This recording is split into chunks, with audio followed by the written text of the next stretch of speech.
Have either of you heard from Charles this morning? Audience. I'd like to call this meeting of the Custer County Board of Commissioners to order on the 28th day of April, 2017 at 9:01. Pledge of Allegiance. I pledge allegiance to the flag of the United States of America and to the republic for which it stands, one nation, under God, indivisible, with liberty and justice for all.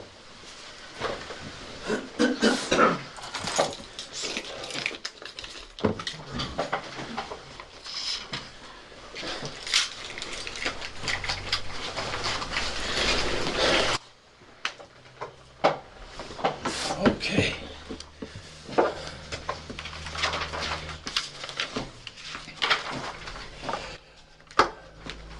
Would the clerk please call the roll? Commissioner Katnick. Present. Commissioner Hood. Present. Commissioner Prince. Present. Attorney Clint Smith. Present. And Clerk to the Board Kelly Camper present. Okay. Do we have any amendments to the agenda? And I have one, which would be planning workshops. I have one, weed control. Weed control? Mm-hmm. Yeah. I have a question, Mr. Chairman. Do you want me to add to the agenda talking about cleaning? About what? About working with the sheriff to get Sure. community public service? So we'll add that onto the agenda if that's okay.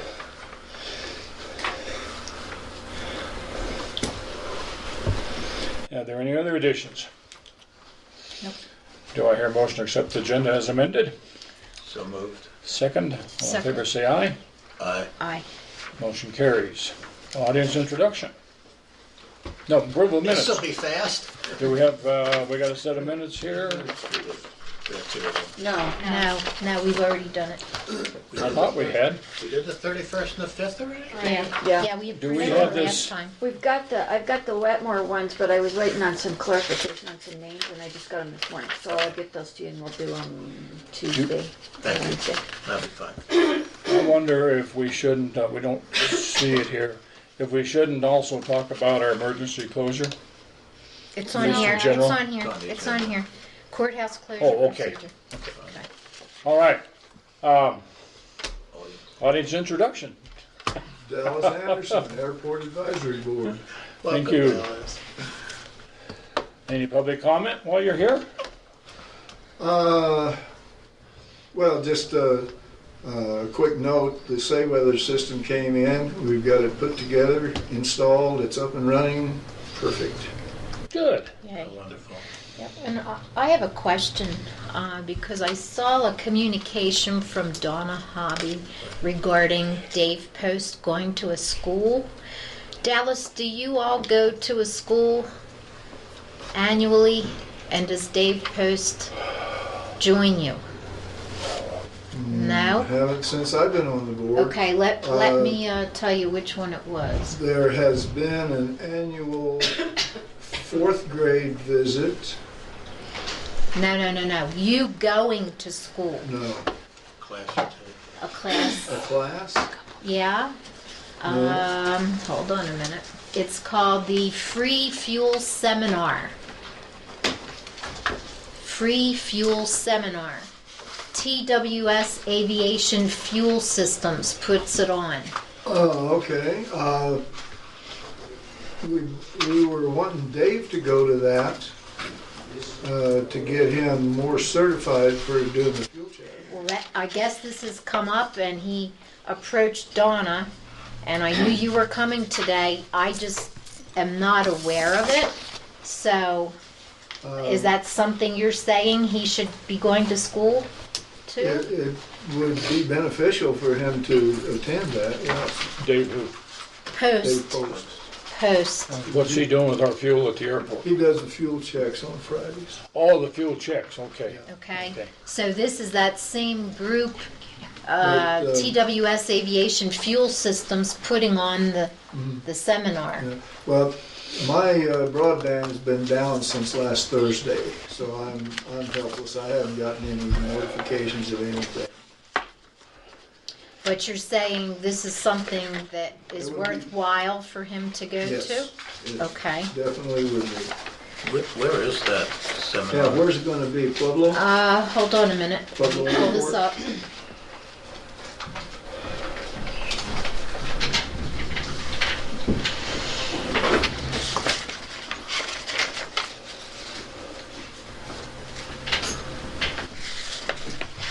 No, it's at the Denver Suites, and it's the Embassy Suites Denver Tech Center in Sentinel, Colorado, on May 17th. Oh, Centennial. Yep. Yeah, I see that. On when? May 17th from 8 to 4 o'clock. Okay.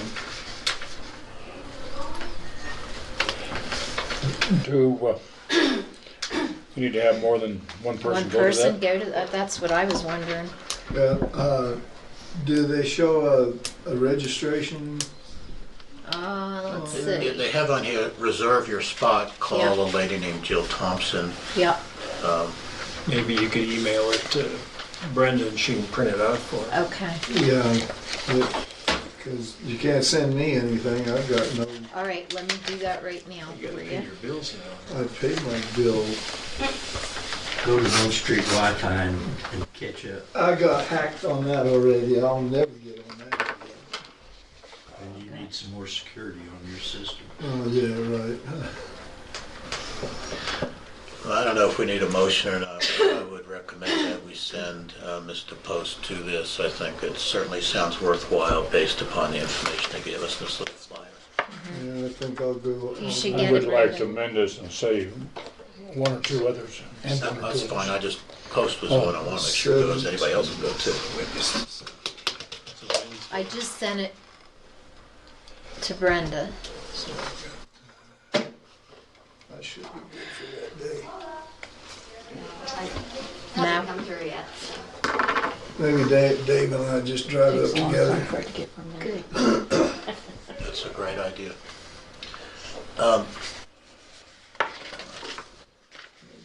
Is there something he Day is off willing for to go that to? day. Is Mr. Post willing to go to this? Does anybody know? I believe he approached Okay.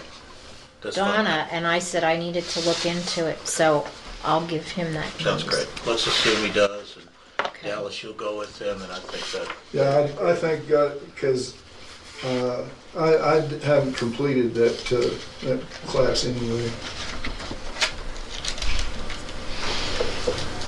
So it wouldn't hurt for me to go ahead and finish it up you can always learn something. every day. You're an old guy, because that's your email address, right? Yep, that I is. didn't call you an old guy, I'm just referring to your email. Thank you. Do you want me to forward that, Donna, or are you gonna do that? I tried, it's just not getting. I got it now. Now she got it. How many copies do you want?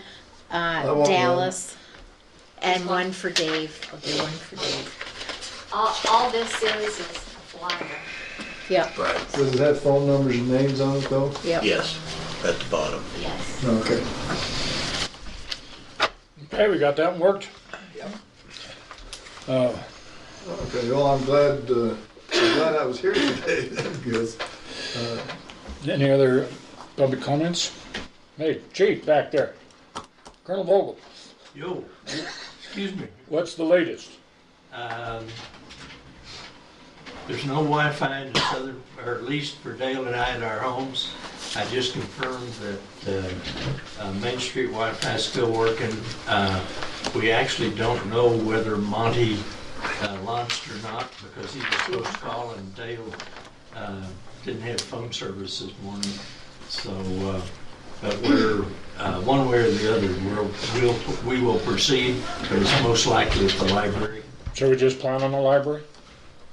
Just because I've got this if we need it, but we'll Well, just- it's the library's got both Wi-Fi, got Wi-Fi from both CCOM and AT&T, so that'll work there. Okay. I thought you had something for me. No, not yet. Okay. Under commissioner items, I do. Anything else? Okay, let's go to commissioner items, and we'll start with Commissioner Hood. Okay. I want to talk about the Wetmore Community Center. Brenda and I have met to initiate the list of invitees, and close to May 22nd, we are scheduled to have the installation of 28 windows, which for the record, I am donating. I just gave Brenda the copy of the check because our Raven Woods, who was putting that in, also did an in-kind service of $1,040 as a donation. They gave that off of what the cost is. My donation is $6,291, and that check is going to Donna today, for the record. I just want to say that I thought CTSI with Mr. Dave Hunt last Thursday was a really good work session. Having him here as a resource regarding state statutes and his input with his expertise as a manager for CTSI and all the positions he's held all over our state, I thought were very beneficial. So we want to continue with workshops, and they're on the agenda. I did meet with Dave on Friday, last Friday, and we split up some areas of responsibility to get quotes on items that I've been talking about. So we're in process getting quotes on some building maintenance needs. CCI, we received an invitation for June CCI meeting, and I responded to Brenda that yes, I do want to partake in that. It just so happens that that is going to coincide with our Tuesday and Wednesday meetings. So are we all Right. going? What we've done in the past is that nobody's gone to this meeting. When we've had the conflict during our winter meeting, we've changed our meeting schedule. I think it's very critical that we attend this summer meeting. It's a whole lot more than a social hour and a golf tournament. Correct. It's a very working meeting.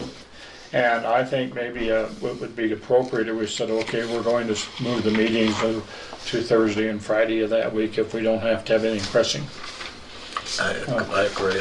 I've asked Brenda also, mentioned to her that I'd like to attend, and I think that all three of us, based on what we learned from the one that Don and I went when we first got elected, it's a fabulous meeting, tremendous information. This I is agree. this is the same as the CCI winter meetings that we have. Only we get some other stuff that's updated. So it's also there's another meeting coming up Bless you. that I will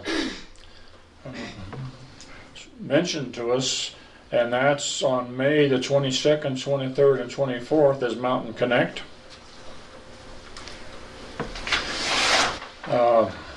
Yeah, I knew I could not make that. Pardon me? I already knew I could not make that when we got the invitation. I think one of us need to go. We've never, as a commissioner, haven't attended since I've been around. And I think as two reasons. One, as a courtesy to our folks who are working on broadband initiative, I think it's something to look at. And the second one is that it's information and will help bring somebody up to speed. Now, I'm trying to get my calendar up because I would really like to go to that. would you like to go? I would. Jay, you had. You already, I think the you're out. 24th, I think you were leaving. Oh, that's right. Yeah, and I There is a single session, Broadband 101, that's condensed effort principally towards elected officials rather than the whole 3 days. do you know which day that is? Generally, it's the first day. 21st or 22nd, which is Monday. Yeah. Yeah.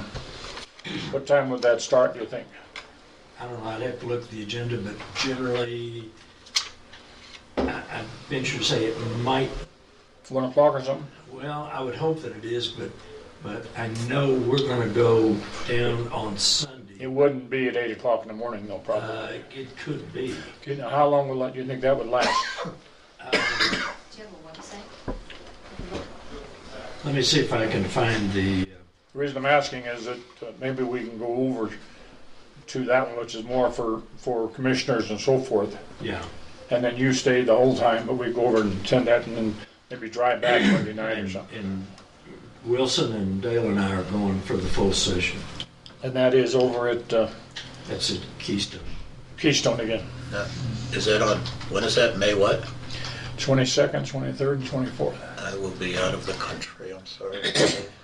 I picked the only week there had nothing on it. Right. Yeah. Sorry. So Bob, you'll be going to that. Okay, you'll be going to that then. Apparently I will. All right.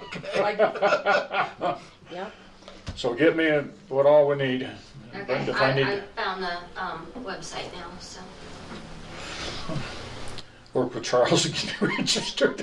Okay. Whatever we need. So, on this summer one, Brenda, since all three of us are going, do you have to register us? Yeah. I will look into it. So for And find out. Sunday, we would have to go up on Sunday. Go up on Sunday. Yeah, We probably ought to post it because it doesn't make sense taking 3 cars. right. Now, while we're on commissioner items, Donna, maybe, excuse me, got some more to go? What do I have? I knew that we needed to change the meeting dates, so we're all in sync that we're gonna have our regular meeting date that Thursday and Friday. Right. What month is that? That's June. June, We need to do that by motion. to change the meeting date. Okay, then I would like to make the motion due to the CCI Foundation Summer Conference being held June 5th through the 7th, that we change our normal scheduled meeting for that week to Thursday the 8th and Friday the 9th. Are you talking about May? June. Okay, when are we meeting in Wetmore in May? I'm confused. In May, Should we get a second first? on and the then discuss it? 17th, And is there a reason we can't meet on the 18th? Yes, me. I have an airport, I have an airport meeting. what's going on the 17th? Okay. Well, I won't be able to attend that meeting because my wife has a That's post-operative right. hospital Okay. doctor's appointment that morning. I'll get there when I can, but I can't. Okay. I don't think there's any reason other than everyone else's schedule. Yeah, I can't do it on the 18th. Can I, just for formalities, I'll second your motion, but I'm sorry. Can we Sure, discuss? you may. Thank you. How about doing a one-day session on Friday the 9th, and we'll just make a longer session so we can hear all do it all in one day instead of the 2 days? Just a suggestion. And just to throw another monkey wrench into it, you know that Road and Bridge doesn't work on Fridays. Oh, well, So, maybe Thursday, then we ought to do the long day. I was just a thought. Yeah, no, I can do either day. 10th of May on their schedule for the community assessment. no. Bob, are you open either day? On Friday? Thursday, the 8th, to do an all-day session versus Let me know. the 9th? Yep. Okay, I didn't get that email. Got it. So if you could send that to me. Do you wish to withdraw your motion? Or do you want to amend it or I'll what? need to amend the motion to restate that in lieu of the CCI Foundation's summer conference being held Monday, the 5th, 6th, and 7th, that we change our BOCC meeting scheduled on the 6th and the 7th to all day, June 8th. I'll second the amendment to the motion. Any discussion? Moved and seconded, we changed the date of the meeting in June to the Thursday date. All in favor say aye. Aye. Opposed, same sign. Okay, motion carries. Anything else? Not on my end. Okay, I'm gonna interrupt just a second. We have two more guests in the audience. So it would record would be Charles Bogle and John Johnson. And I don't know, John, you just come in, but did you hear what Donna was saying? I did not. Okay, would you tell him again about your donation to the Whitmore Building? Made a donation. The check is being issued today to the Custer County General Fund for the Wetmore Community Center's 28 window shades in the amount of $6,291. And the people that are installing it, Raven Woods, have given an in-kind donation of $1,040 towards that. And that's for the window coverings in the community building. There was never anything budgeted for window treatments, okay? Not even looked at, so. So, Can I just make a comment that I personally would, and I'm sure we all would like to thank you for your personal donation to do that. That was very nice. I'd like the record to reflect that that's a personal donation. Thank you. And we appreciate that. Thank you. thank you, Donna. Okay. Yes, sir. As it relates to your calendar, and you have not been notified formally of it, but mainly because OEDIT at the state is pushing us for our community assessment, but there will be invitations to all three of you to participate in the 11th of May, a focus group, and basically it's for all elected officials. Is it the 11th or the 10th? Well, the total thing is the 10th, 11th, and 12th. The input on you all for a focus group is on the 11th. Okay, sure. And that's to include an hour and a half, 2-hour session during the day, yet to be determined, and a dinner that night. 10th or 11th? Send us the The information. 11th, it's the 10th, 11th, and 12th. The 11th is the focus group for the elected officials. So. But you will send me that email. This is a economic development focus group or broadband or what's the, This is the community assessment, the strategic plan. but who's doing it? We've got Office of Economic But Development, International Trade, and with. Let me rephrase that. Is economic development sponsoring it or, Yes. I mean, that's what I wanted. Who's, yeah. Just so I get it in my calendar here. And what time is that again on the 11th?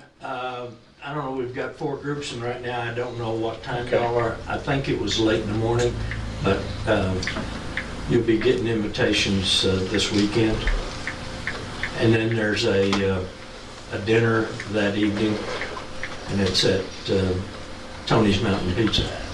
I have a conflict that evening, but I'll come to the meeting during the day. Just an update on that Mountain Connect. The broadband is at 11 a.m. Monday morning. Starts at 11. On the first morning. Yes, on the 22nd. Okay, well, I'll just, is there anything ahead of that?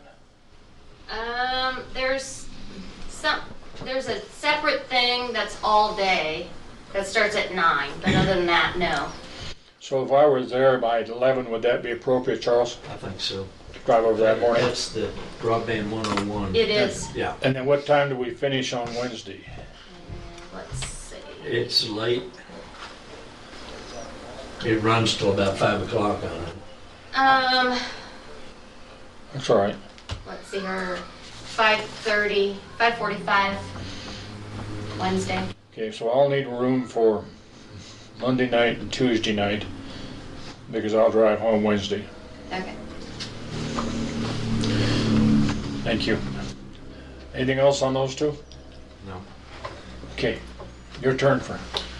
Okay, I've been very busy with Jackie Hobby.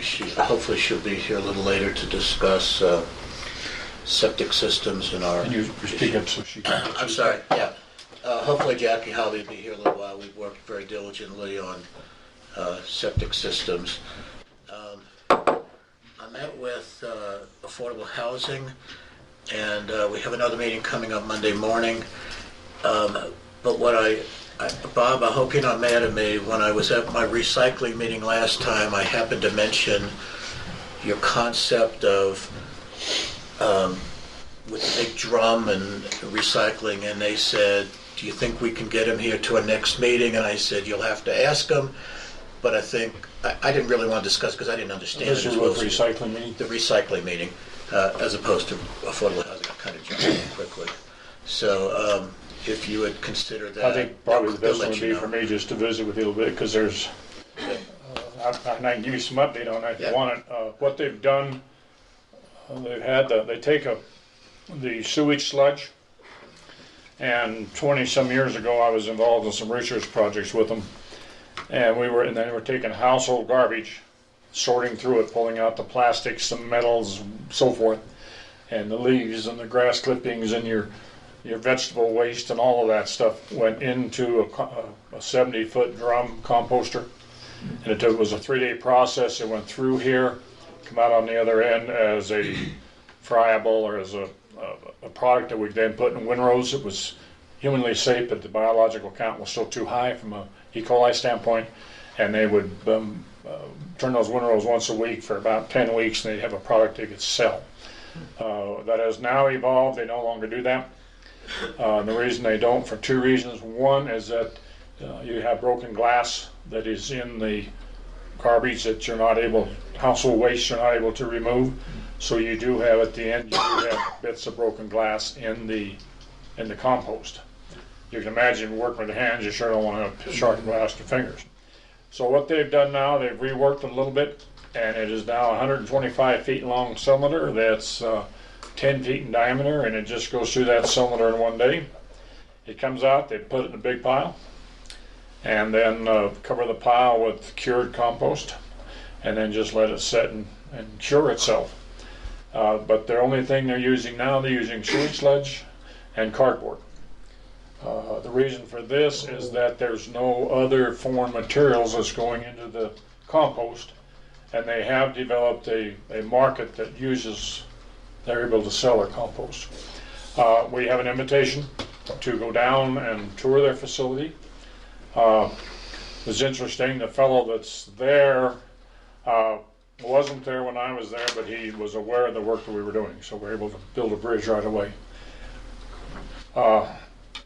Charles and I have talked about this. I think the way to pursue this, twofold maybe. One, I need to visit with the people over here at Round Mountain, and I think some of us need to go down and spend some time looking at it, seeing what their costs are, seeing what they evolved into. But if there were a way, and I don't know how we could do it to get rid of that glass, the composting, and maybe we just compost and dump it in the landfill, but we were able to reduce the volume of the landfill by about 90%. And even after you compost it, if you were just to bury that compost or else use it on a commercial basis, that would still have a lot less volume into the landfill than what we would have with the raw household waste going in. John? How would this involve Custer County? Would we be taking product to somewhere else? No. Or would we be We're starting looking, this and ourselves? right now it doesn't involve anybody. We're just looking. Okay. But the Understand Round Mountain is in the process of maybe having to reduce some things. We look at where our landfill needs are and how long it will project out. Trying to find possibly another source of revenue. A lot of the tipping fees could be utilized to compost it. It's just, we're just kicking some tires, but this was something nobody up here had heard of, and something that I'd had, I got involved in it through the university. At that time we had a 5,500 sow pig operation, and the rendering company would pick up the mortality and the waste from the animal tissue waste, decided they didn't want to pick it up anymore. So we had to find a way to dispose of this waste. And we were able to put in as much as 3,500 pounds at a time. We put in one 500-pound sow, and all we found was a shoulder blade and a few teeth after the 3 days. So it's a proven method, but the way they were doing it, they had to have 4 or 5 sorters. By the time they paid the labor of those people, and then having a product they were having trouble selling because of the glass, they made some modifications. But here again, there's nothing that says we can't, do some of that here. But it's just, we're just kicking a tire. It's just an idea. So the initial aim then would just be to see how to reduce the volume going into the landfill. Yes and no. That's part of it. But the other one would be potentially, and Charles, you can help me here a little bit, but would be finding a way to utilize the sludge from the sewer plant. Okay. Because you have to have nitrogen and carbon, Right. and the sewage sludge is a good source of the nitrogen. I did mention as best I could to George Medeiros, our manager, and he was familiar with at least what I related from your information. And as of yesterday, he apologized to me that because of other things, he hadn't contacted you to make that discussion, but we can certainly still make that happen. So. But you're entirely on target. I think we have, in my mind, and this will be the whole, everybody involved, different groups too. But I think we need to go down and look at what they're doing so you understand the mechanics and stuff of it. And then I think we also need to dig into their financials, see what's worked, see what hasn't worked, see what's cost them money, see where they've made changes. And then we can look at that system and say, well, this is what it costs to build it. Is it something financially viable or not? Okay, so we wouldn't be transporting stuff down and back again? No. If we would build a plant, I don't want to call it a plant, but a facility Yeah.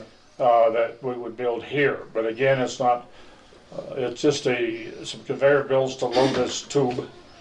They generate enough heat in the tube for the bacterial action, but we have to have energy involved in turning that tube. Yeah. Then you've got energy involved with a front end loader, whatever you're using to move that compost around.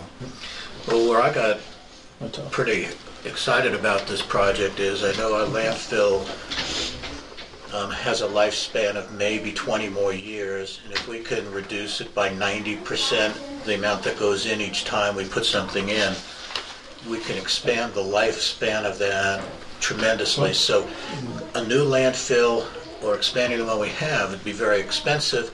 Maybe this is a better idea. But that's It's the a same good time. idea to let's explore it and see where it goes. At the same time, if you look at the volume that goes in and the mass of the compost produced, you reduce that volume that you're burying manyfold. And again, this could be something we might be able to use a compost or, something commercial where people aren't using it in their gardens or in their house plants. Well, I compost at my house and I know how it reduces. Yeah. So, Is there anything else, Charles, wanted? I have one more item, if I may.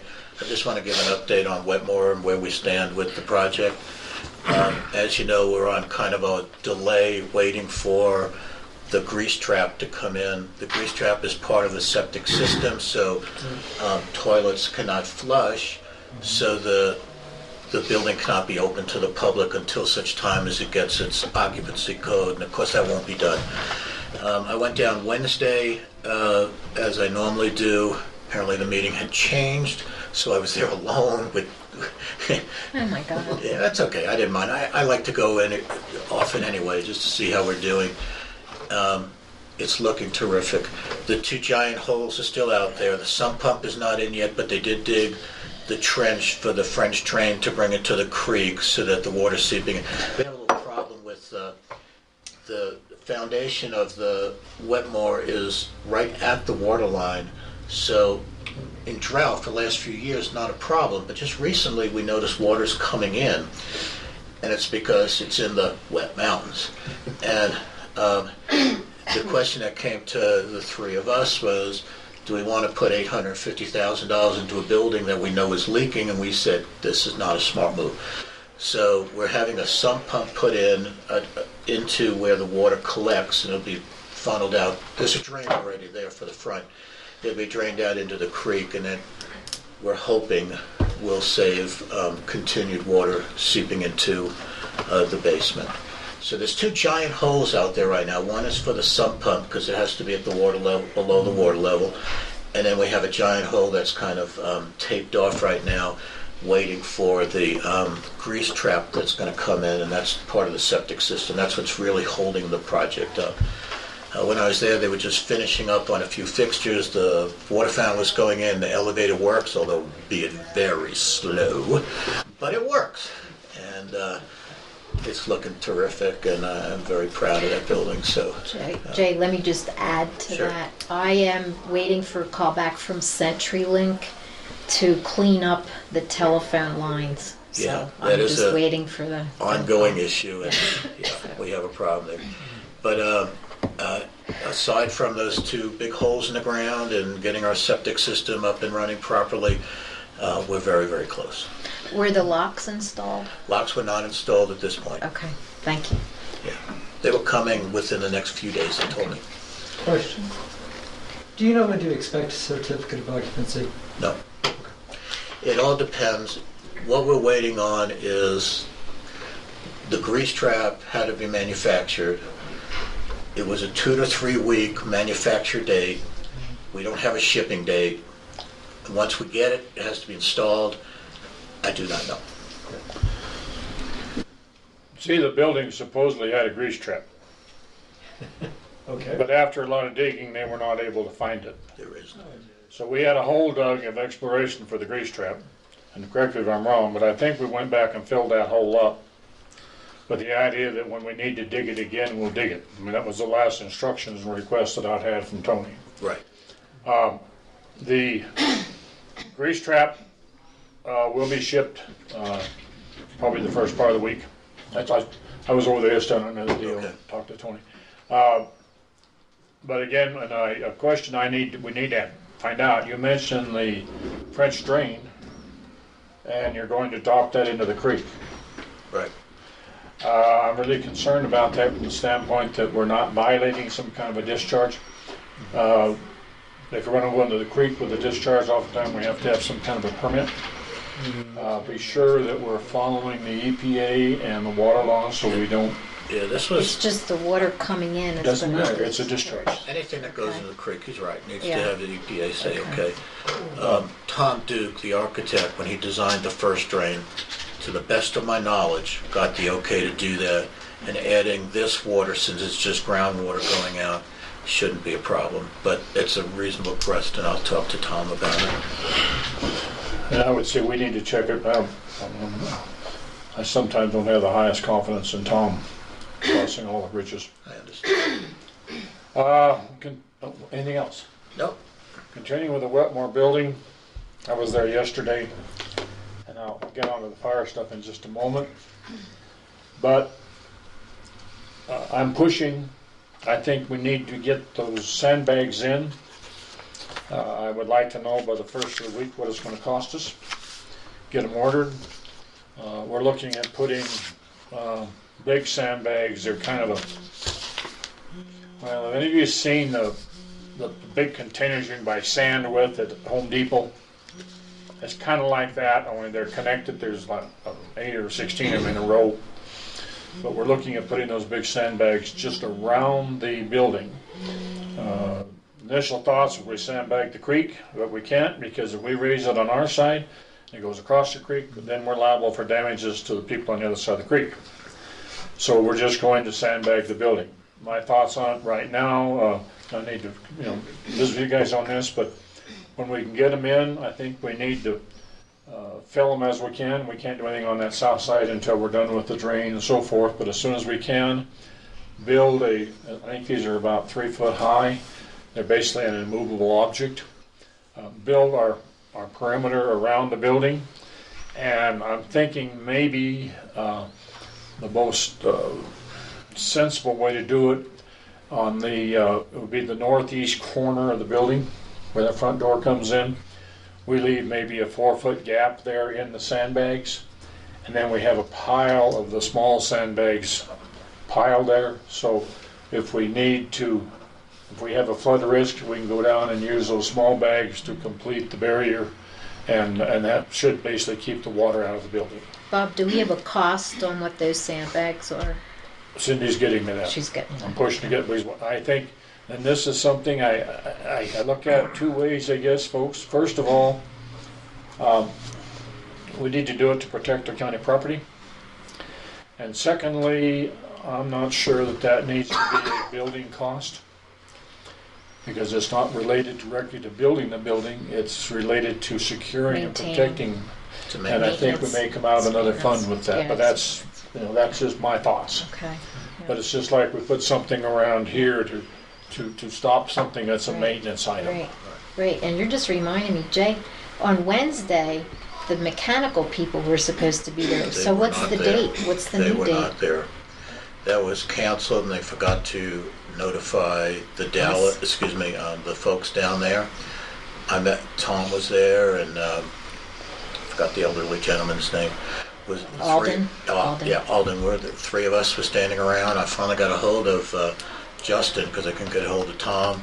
They said, "Oh, that got moved," and I said, "Till when?" And they said, "We'll let you know." So it wasn't done. I had my cameras and recorders all Okay. ready to go. So All right. that's okay. To be They were still determined. working on it when I was there. All I right. mean, they had the kitchen was still working. They were still plugging in all the, they closed up the vents and it looked really nice. They did a good job. Okay. Nothing happened to the library that still needs a major renovation and not renovation, but a major cleaning. Cleanup. That's what I meant. What is the reasoning for using such large sandbags that require equipment to move as opposed to smaller bags that the public can pick up in the middle of roads? That's a good question. When you build a sandbag, and I don't have my sheet here, maybe one of you can help me remember, but it takes, if we're gonna go, say we're gonna go 4 sandbags high, okay, we just can't build a pier.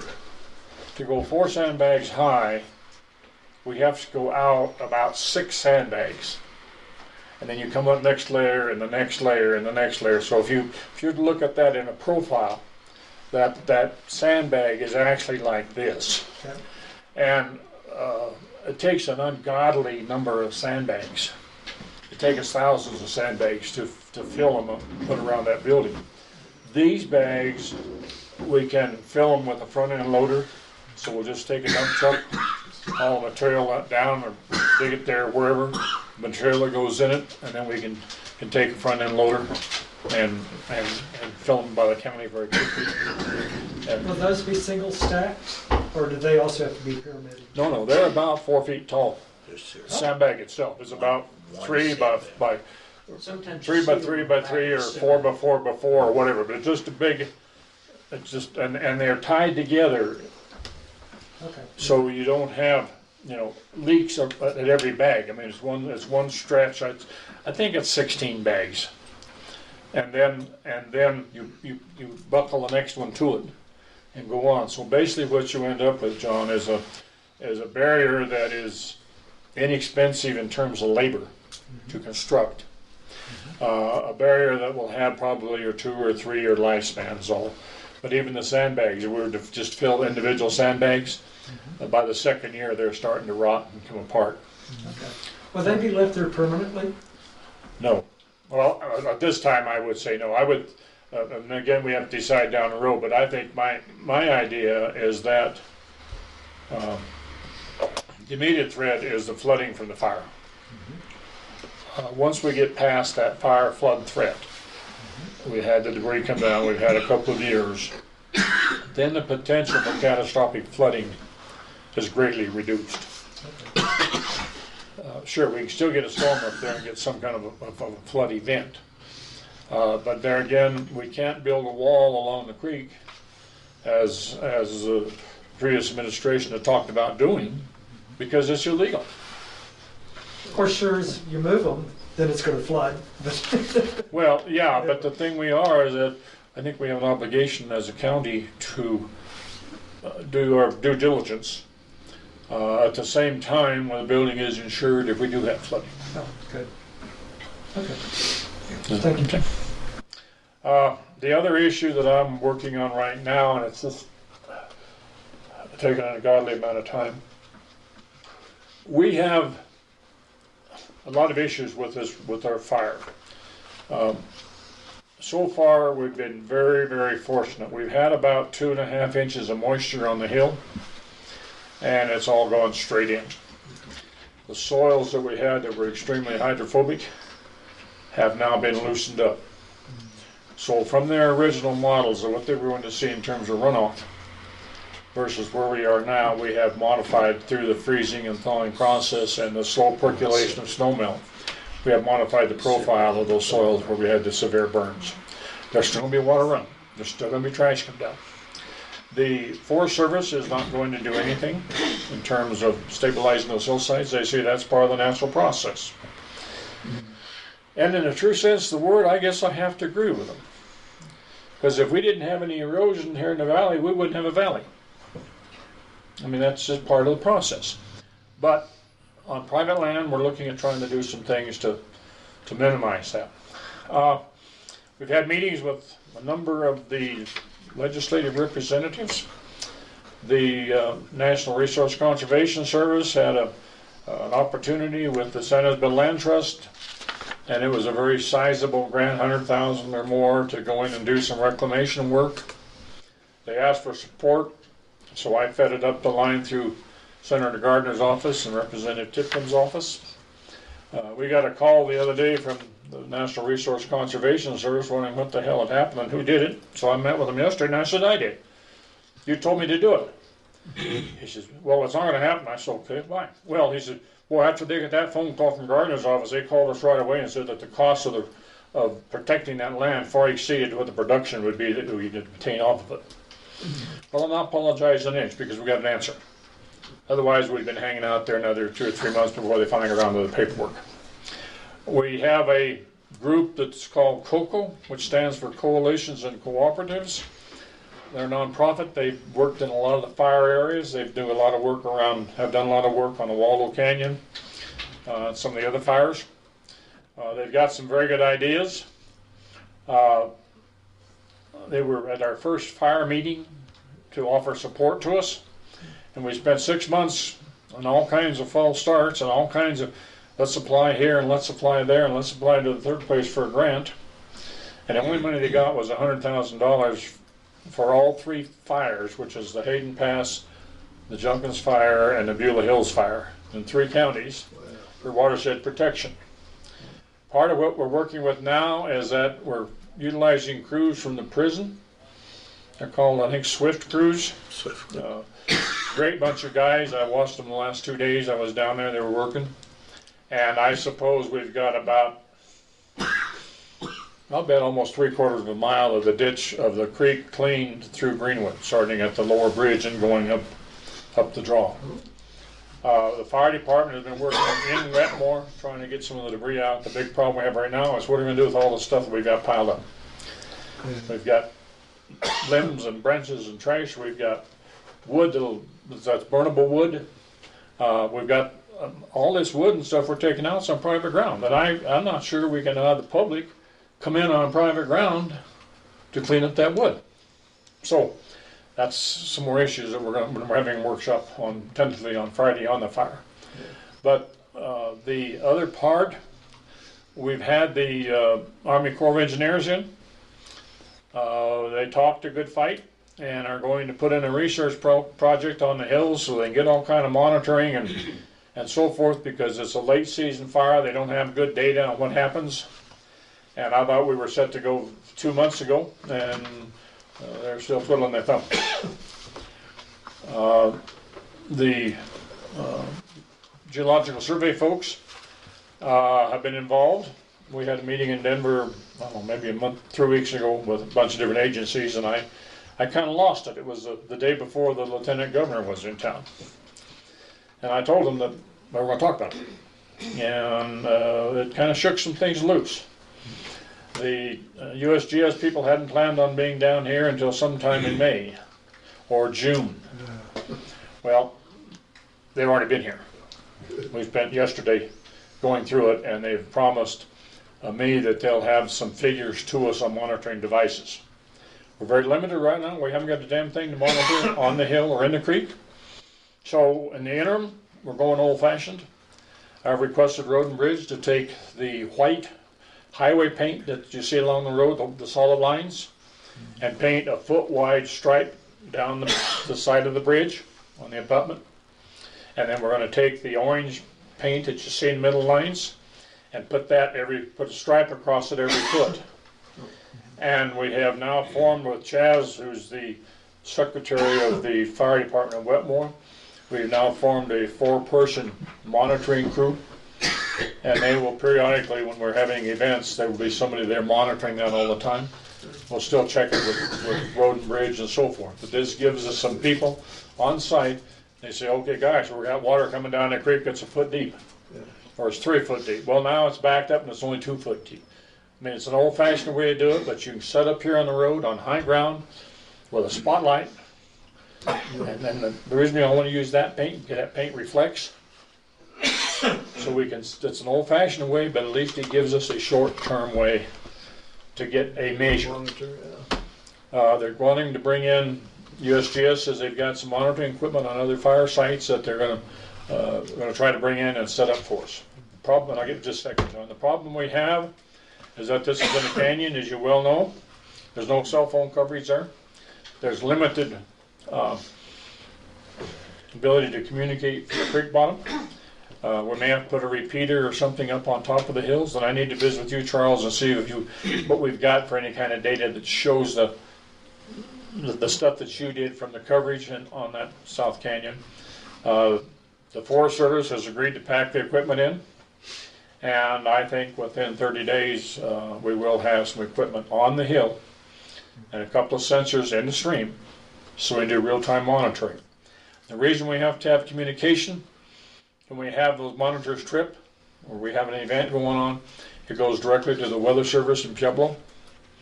And then the Weather Service has 2 points of contact. One is Custer County Dispatch, and the second one is Pueblo County Dispatch. So as an event unfolds, we'll have that direct communication, and then from our dispatch, we'll have a tree, and we're just trying to finalize some of this, but whether we'll be, we roll out our assets. We notify Wetmore Fire, whatever else we need to do. So that's kind of where we are right now. I think we need to visit where we're going ahead on this. This COCO group has got some experience, but as I've asked around, sometimes they tend to be a little, dramatic. The lady that made a presentation of Wetmore says, well, if you get an inch of rain up there, it's the same as you getting 10 inches of rain. We're going to have massive flooding down here through Wetmore. Ultimately, possibly, we could. But the odds of that happening are not real great. And I'm going to try to tone it down a little bit. We've been working very hard with those folks down there in terms of awareness. They're cleaning up their creeks. They're getting evacuation plans in place. So if something happens, I've been working with Shannon and Road and Bridge on assigning responsibilities. We have to shut that off down there. Who's going to do what where? Well, law enforcement's working getting people out.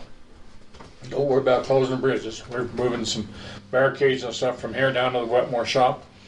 So Wetmore road crew can immediately go out and close the roads that we need to close. Now have the equipment on hand to go do that. The only one that we've got to be a little careful with is the south end of North Creek, which is above Beulah. And Shannon is working with Kurt Taylor, Sheriff from Pueblo County. And I'm working with Chief Myers, who's with the Chief Mears, who's with Emergency Operations with the Sheriff's Department. And they're going to close that south end for us. The reason for this, I don't want to send a man across a bridge that may be flooding. You go up a hill, you go down the hill and put in a barricade, and you're going back up the hill into the flood water to the top of the hill. And it isn't worth it when we can get to it from the other side. That's a quick update, folks, but that's, it's a massive effort, and we are getting stuff done, but that's not what I'd hoped. Another thing we're working on, and we basically got it put in place, we have our Emergency Operations Center, which we have over here or over at the fire station. We feel if we have a problem in Wetmore, it makes more sense to have an Emergency Operations Center in Florence. We said, well, we could use the community building. Well, if we get a flood down there, we're in the middle of the flood. The second problem is that there's no place to eat and no place to stay in Wetmore. We still have to go. The Florence municipal offices are in the old hospital building, and up until 3 years ago, one of their rooms down there functions as their emergency operations center. So all the wiring, all the other infrastructure that we need to set up and go is in place. I went down yesterday to meet with Mike Patterson, who's city manager, and I know Mike. He was out, but basically I think we have the green light if we have to do something. And we've been trying to think, what do we do? Well, Pueblo won't work, so we have to cross the creek. Yeah. And we think that in terms of the logistics, that Florence is probably, and again, this will be through Cindy and so forth. Let's see, what else do I have here? One thing, Clint, that we found out the other day, we went through our process and decided who was going to do what in terms of county activities, road and bridge and so forth. Right.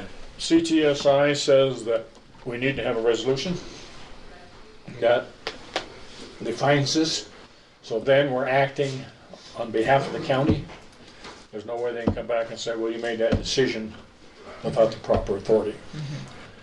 So I don't see anything, just, whatever the whereas is what ifs you have to put in it, but. Well, I forwarded you that information before you left. I have that form, I wasn't sure. You want a resolution that just identifies your division of duties already, as I understand, right? And then every January we need to do this. Okay. All right, I just wanted to make sure on that before I started something, okay.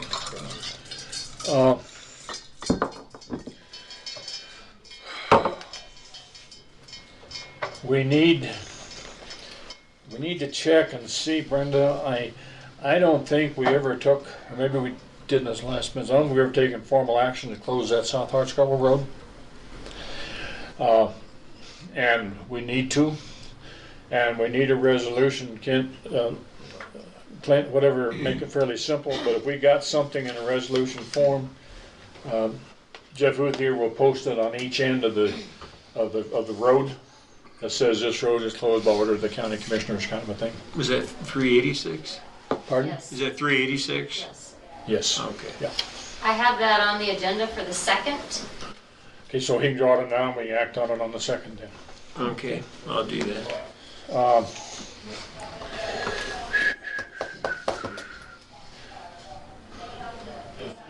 I guess that's all that I have right now. If I think it's something else, we'll cover it. Any questions on my part? Referencing the debris in the creek, is that waterway public or private? Is what the Referencing the debris in the creek, is that waterway public or private? water right, The waterway. waterway, in most cases is private, Okay. and that's why we can't go in with, I won't, maybe I'm hard-nosed, but I don't think it's appropriate to go in with the county equipment and county personnel Sure. and do that because it's private land. Okay. There's a little bit that's in county property, and then of course you have forest, but everything else is, and in many cases, their property line is defined as the middle of the creek. Yeah. Most But of it is. we have some releases here we're looking at, and Cindy's been working very hard down there to visit with the landowners. Now here's another issue, and this is so far-fetched, it shouldn't even mention it maybe, but if we have a major flood come down, we have a lot of probably 20, 25 wells, and an equal number of septic tanks that are right along the creek bank, within 10, 15, 20 feet of the creek. If we lose some of those, we have erosion. I'd have to replace them. The first obstacle I see that's going to kick us in the fanny is the permitting to replace those structures, because Department of Environmental Protection, call that Public Health and Environment, is going to be very cautious about having potential sewage, even out of the leach field, going into the waterway. So worst case scenario, I'm just throwing this, I mean, I don't even know if it's reasonable, but suppose we have a major flood and we lose 30 or 40 households, what water supplies down there.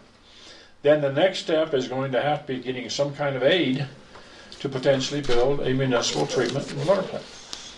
I mean that's a worst case, way down the road kind of a thing, but it's something in the back of our mind. I think I have to think about if worst comes to worst, what's the options? And I'm not saying we're going to do that. I don't think that would have to be from their community. It's not a county responsibility, I don't think, but we would be a player. Yeah. I just wrote a lawsuit case where Pueblo just recently sued, and I can't remember the county, for flooding that went through septic systems that brought it into Pueblo water supply. Pueblo sued that county for not mitigating the sewage going into their water supply, and Pueblo won. So this is a real scare we have. But that has a whole lot, that's a whole lot bigger picture, because it's part of the water that's taken out of Pueblo Reservoir and going up to Pueblo, whatever they call that, southern diversion or whatever. As part of that negotiations, El Paso County was supposed to do some stuff on the fountain. And they've been dragging their heels and haven't done it yet. And they've been in a number of lawsuits, and this is one of them, exactly where you are, I think. I'm just concerned about a Wetmore problem if in fact we do have water coming up. That's why I bring it up now. I mean, it may not be, but it's... Get planned for the worst and hope for the best. It's something that's there. And Yep. I'm not afraid if we can find some potential grant sources for recovery, that we put in a $6 or $7 million price tag for a treatment plant as part of the recovery costs if we have a flood and lose those private wells and septic tanks. Anyway, okay. But So what a mess that would be. Do you know the answer to areas like Tanglewood Acres or Wetmore, that the zoning has changed, that if a disaster were to happen, that they wouldn't be able to get permits to rebuild because of new zoning regulations? Well, that's part of it, but you have people that are already there that are grandfathered in. If the house, and even if the, from a zoning standpoint, if it's destroyed by an act of God, or by nature, you can rebuild on the same footprint. Okay. Because I'm doing that right now. I lost a shed out here 6 weeks ago. And it's grandfathered in, but it's too close to a fence line. But as long as I stay on that original foundation, I can replace it because it was destroyed by a weather event. Okay. All right, we need to move on. Sorry, folks. Okay, any attorney items? I guess the only thing I wanted to ask about briefly is Dr. Hamilton's request for cattle guards. Gary Hyde, the road boss, went out and looked, said that he, for the county's purposes, Road and Bridge would need a 40-foot wide easement. It would have to flare out to 60 feet at the cattle guards to accommodate the gates. I talked to Mike Halpin's attorney, and they didn't really have a problem with the cattle guards with an easement like that. The question, and then I talked to Kit Shy about surveying the easement. His recommendation would be, rather than doing an easement down the center line of the road and saying it extends out a certain distance from either side, that would probably be better to do a perimeter legal description of the easement, which would need to be surveyed. And of course then there's a question of the cost of the survey. But I'm just wondering if you want to put this back on a future agenda to, I guess, first of all, find out if Dr. Hamilton, because we're talking about actually deeding an easement to the county, that he would deed an easement, not just the county, and it wouldn't be deeding the property, it would just be deeding a right-of-way to the county. Yeah. Yes. Were conversations supposed to happen from when this first came up? Well, where we are is he wants to put those two cattle yards in. And our policy countywide is that we take whatever we need to maintain the width of the road. And in this case, I can say whatever we maintain the width of the road, if he says not to exceed 40 feet, and we maintain the width of the road not to exceed 60 feet at the cattle guards. And if we have to move the road, we move the road over, but we still have a right-of-way for whatever we have to do because we have the easement by prescriptive. Is that the right word, prescriptive use? We have a prescriptive easement, yes, it's undefined. And that's it's undefined. We're going to leave it. But we do have that right of way, and if we have to move the road a little bit, the only concern I have is that from the standpoint of identification, that we say, and this will include any public utility easements that currently exist in the right of way. I don't know why would we need to survey the road when we don't survey the other roads? If there was actually going to be a deeded easement, we would need a good legal description. That's what Mike Halpin's attorney was requesting that it be a deeded easement. He thought that would reduce the possibility of future issues as to where the easement actually is. I'm not suggesting we should or we shouldn't, I'm just reporting what I've been told.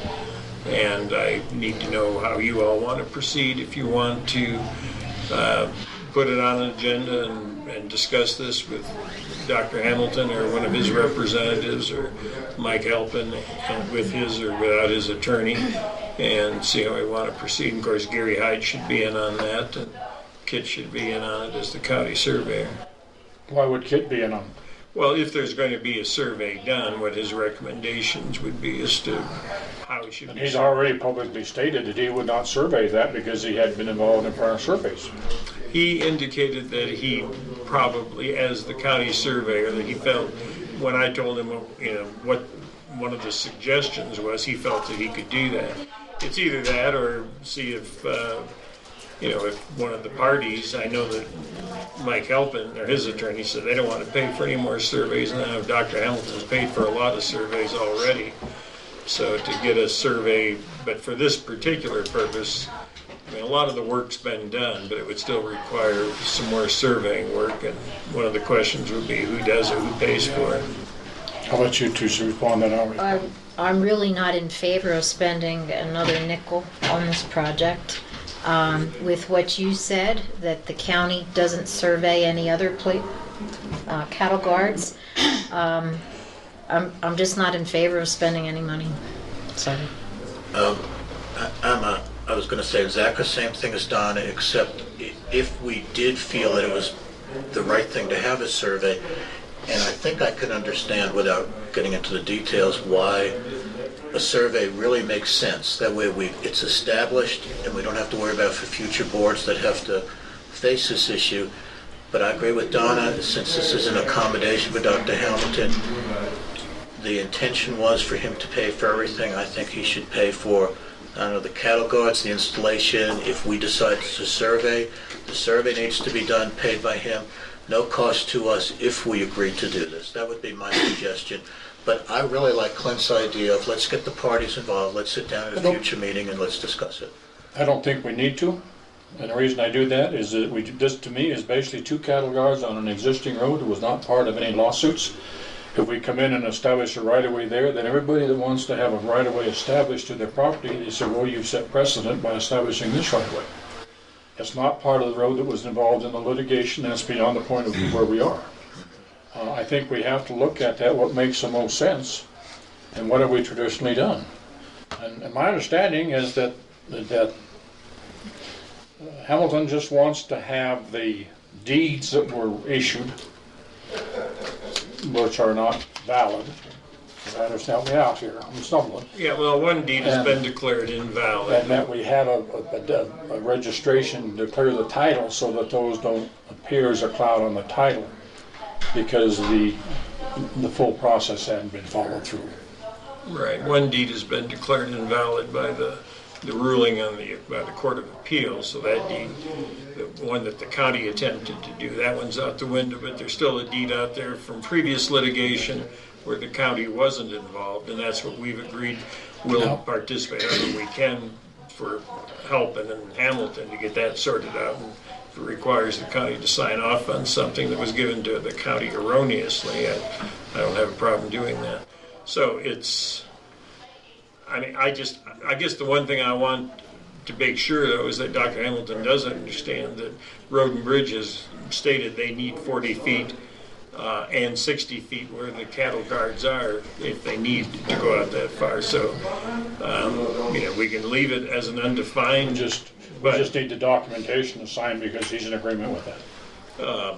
Well, we don't need to have him deed it to us as long as we have something on record that he understands the county is claiming that for an easement for the entire length of 391. And I think we say a minimum of 40 feet and 60 feet at the cattle guards. And in here, I've requested, Mike, on those cattle guards that we have at least a 16-foot gate. And I'm also requesting they put in a swinging metal gate so you don't have to open the damn wire gates. Where it's as comfortable, and it will be at the same level as the road. We're not going to go down in a damn bar ditch and try to go through a gate. It will just widen out that right of way and there'll be a gate there to go through. What do you recommend to make this the simplest to get it finished?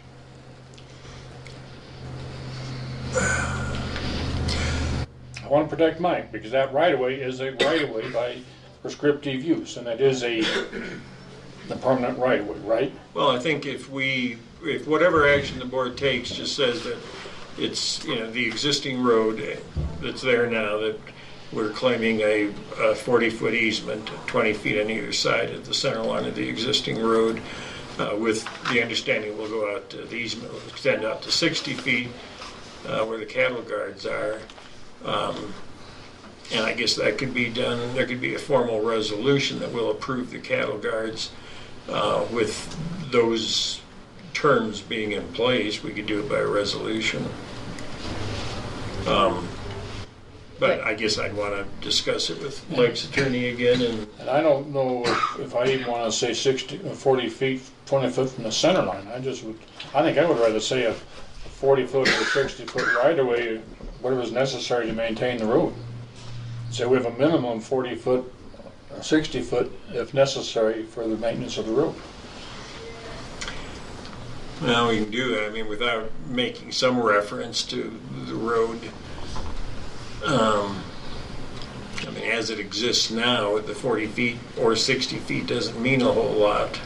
If that somehow that road gets, I don't see how it would ever get changed, but I agree. I'm not real big on formally deeding easements, property owners deeding easements. It has been done in various places, and it is my understanding that one part of that road was a deeded easement before Dr. Hamilton owned any of that property, but Yes. Okay. Whatever's in place is in place. We're not. How wide is that deeded easement? 45 feet. 45 feet?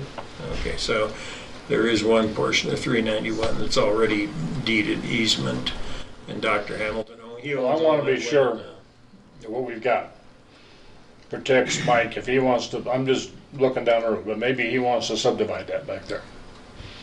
I want to be sure that there's sufficient right of way into there that at that time, if we had to widen the road or do something for the subdivision, that it could be done. Rather than, so it's not a 16-foot track. We have the right, if we need to make it bigger, it could be done. So bottom line is no resolution until both parties are contacted again.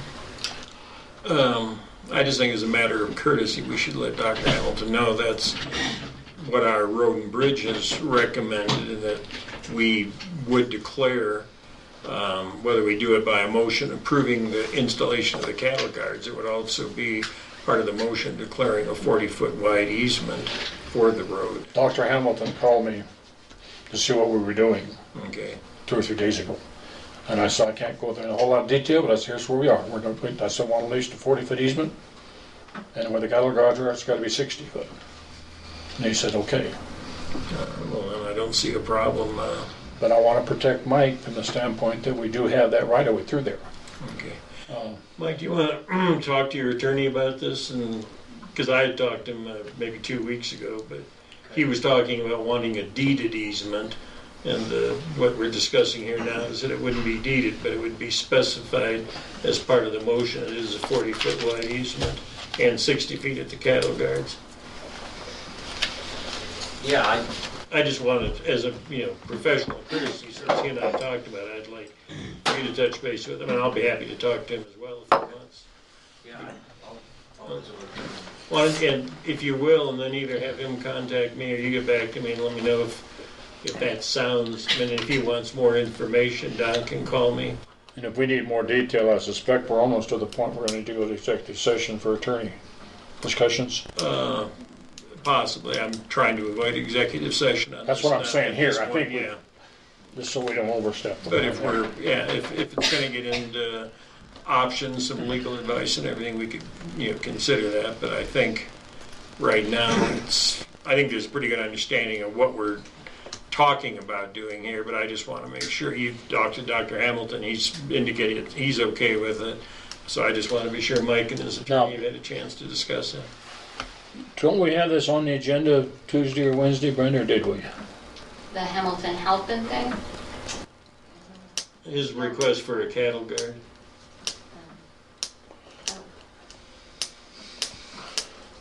I don't think it's on any of the agendas, so.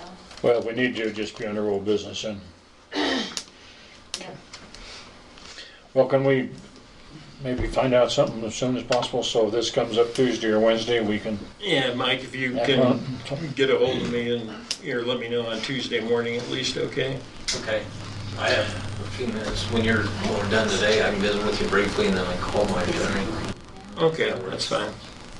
No, I gotta get out of here at 11 or so. I We gotta, got it here.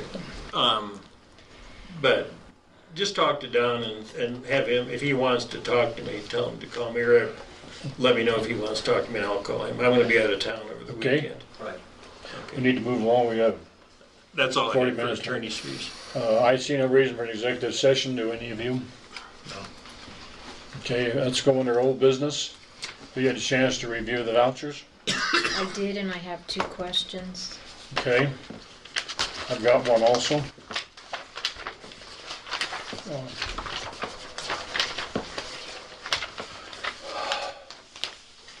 Do we need Ms. Hobbit? One that I have a question on was, and I know the charge is right, but I don't understand if we pay the district attorney every 3 months or we pay him every month.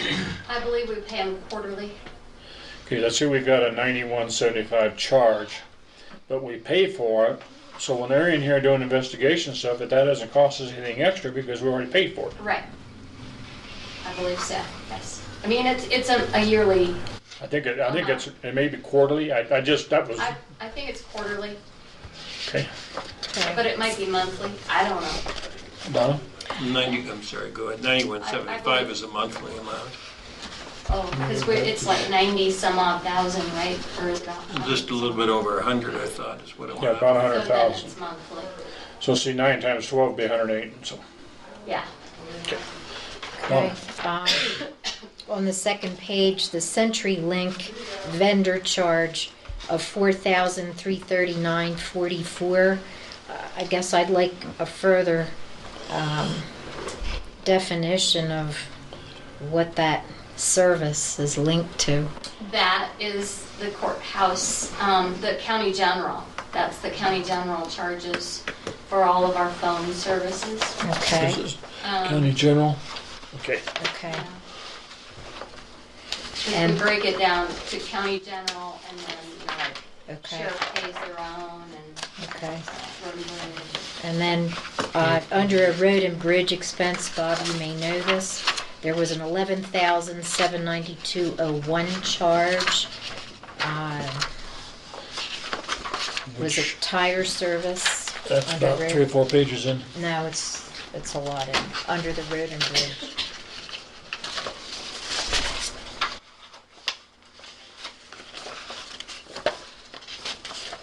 Landfill repairs. Nope, it's not on that page. Let me look here. I haven't seen this one yet. This isn't the same. It says, Jim, look how thick yours is and look how I thin printed mine out. is. It was like 45 pages. Printed mine is You 45 printed yours pages. out? Yeah. Yeah, that's, What's, hold on a minute, you might have it under here. this is in the road and bridge, which should be. Well, that's how they did it. This is It'd come- all your, It'd this come is off all, of this, so, yeah. okay. I think that's a reasonable assessment for tires if you buy,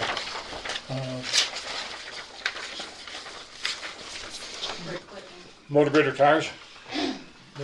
Then see Okay, if we buy, any of the big equipment, I mean, just a regular pickup tire, okay, $600-700, so I'm comfortable with that okay, level. okay. Those were my 2 questions. I just had one. It's on page 11, building maintenance, evidence room, Southwest Solutions Group, $5,508. Anybody know what that is? Evidence room, it would be, I would think, something over at the sheriff's office. The sheriff's office. That was the removing of the Seems to me Southwest dispatch center, wasn't it? was one of the Digicom subcontractors that was moving equipment Okay. for the data ports. And that evidence room is attached right to the dispatch center, and that was the whole remodel project.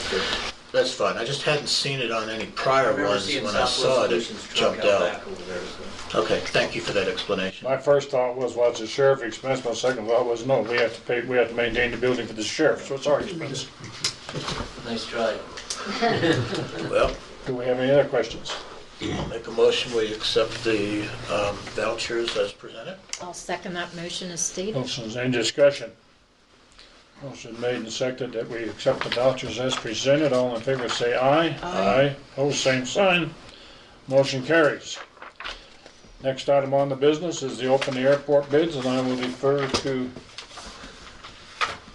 Jay. Thank you. To the best of my knowledge, we received only one bid, is that correct? Does anybody know of any other bids besides this one?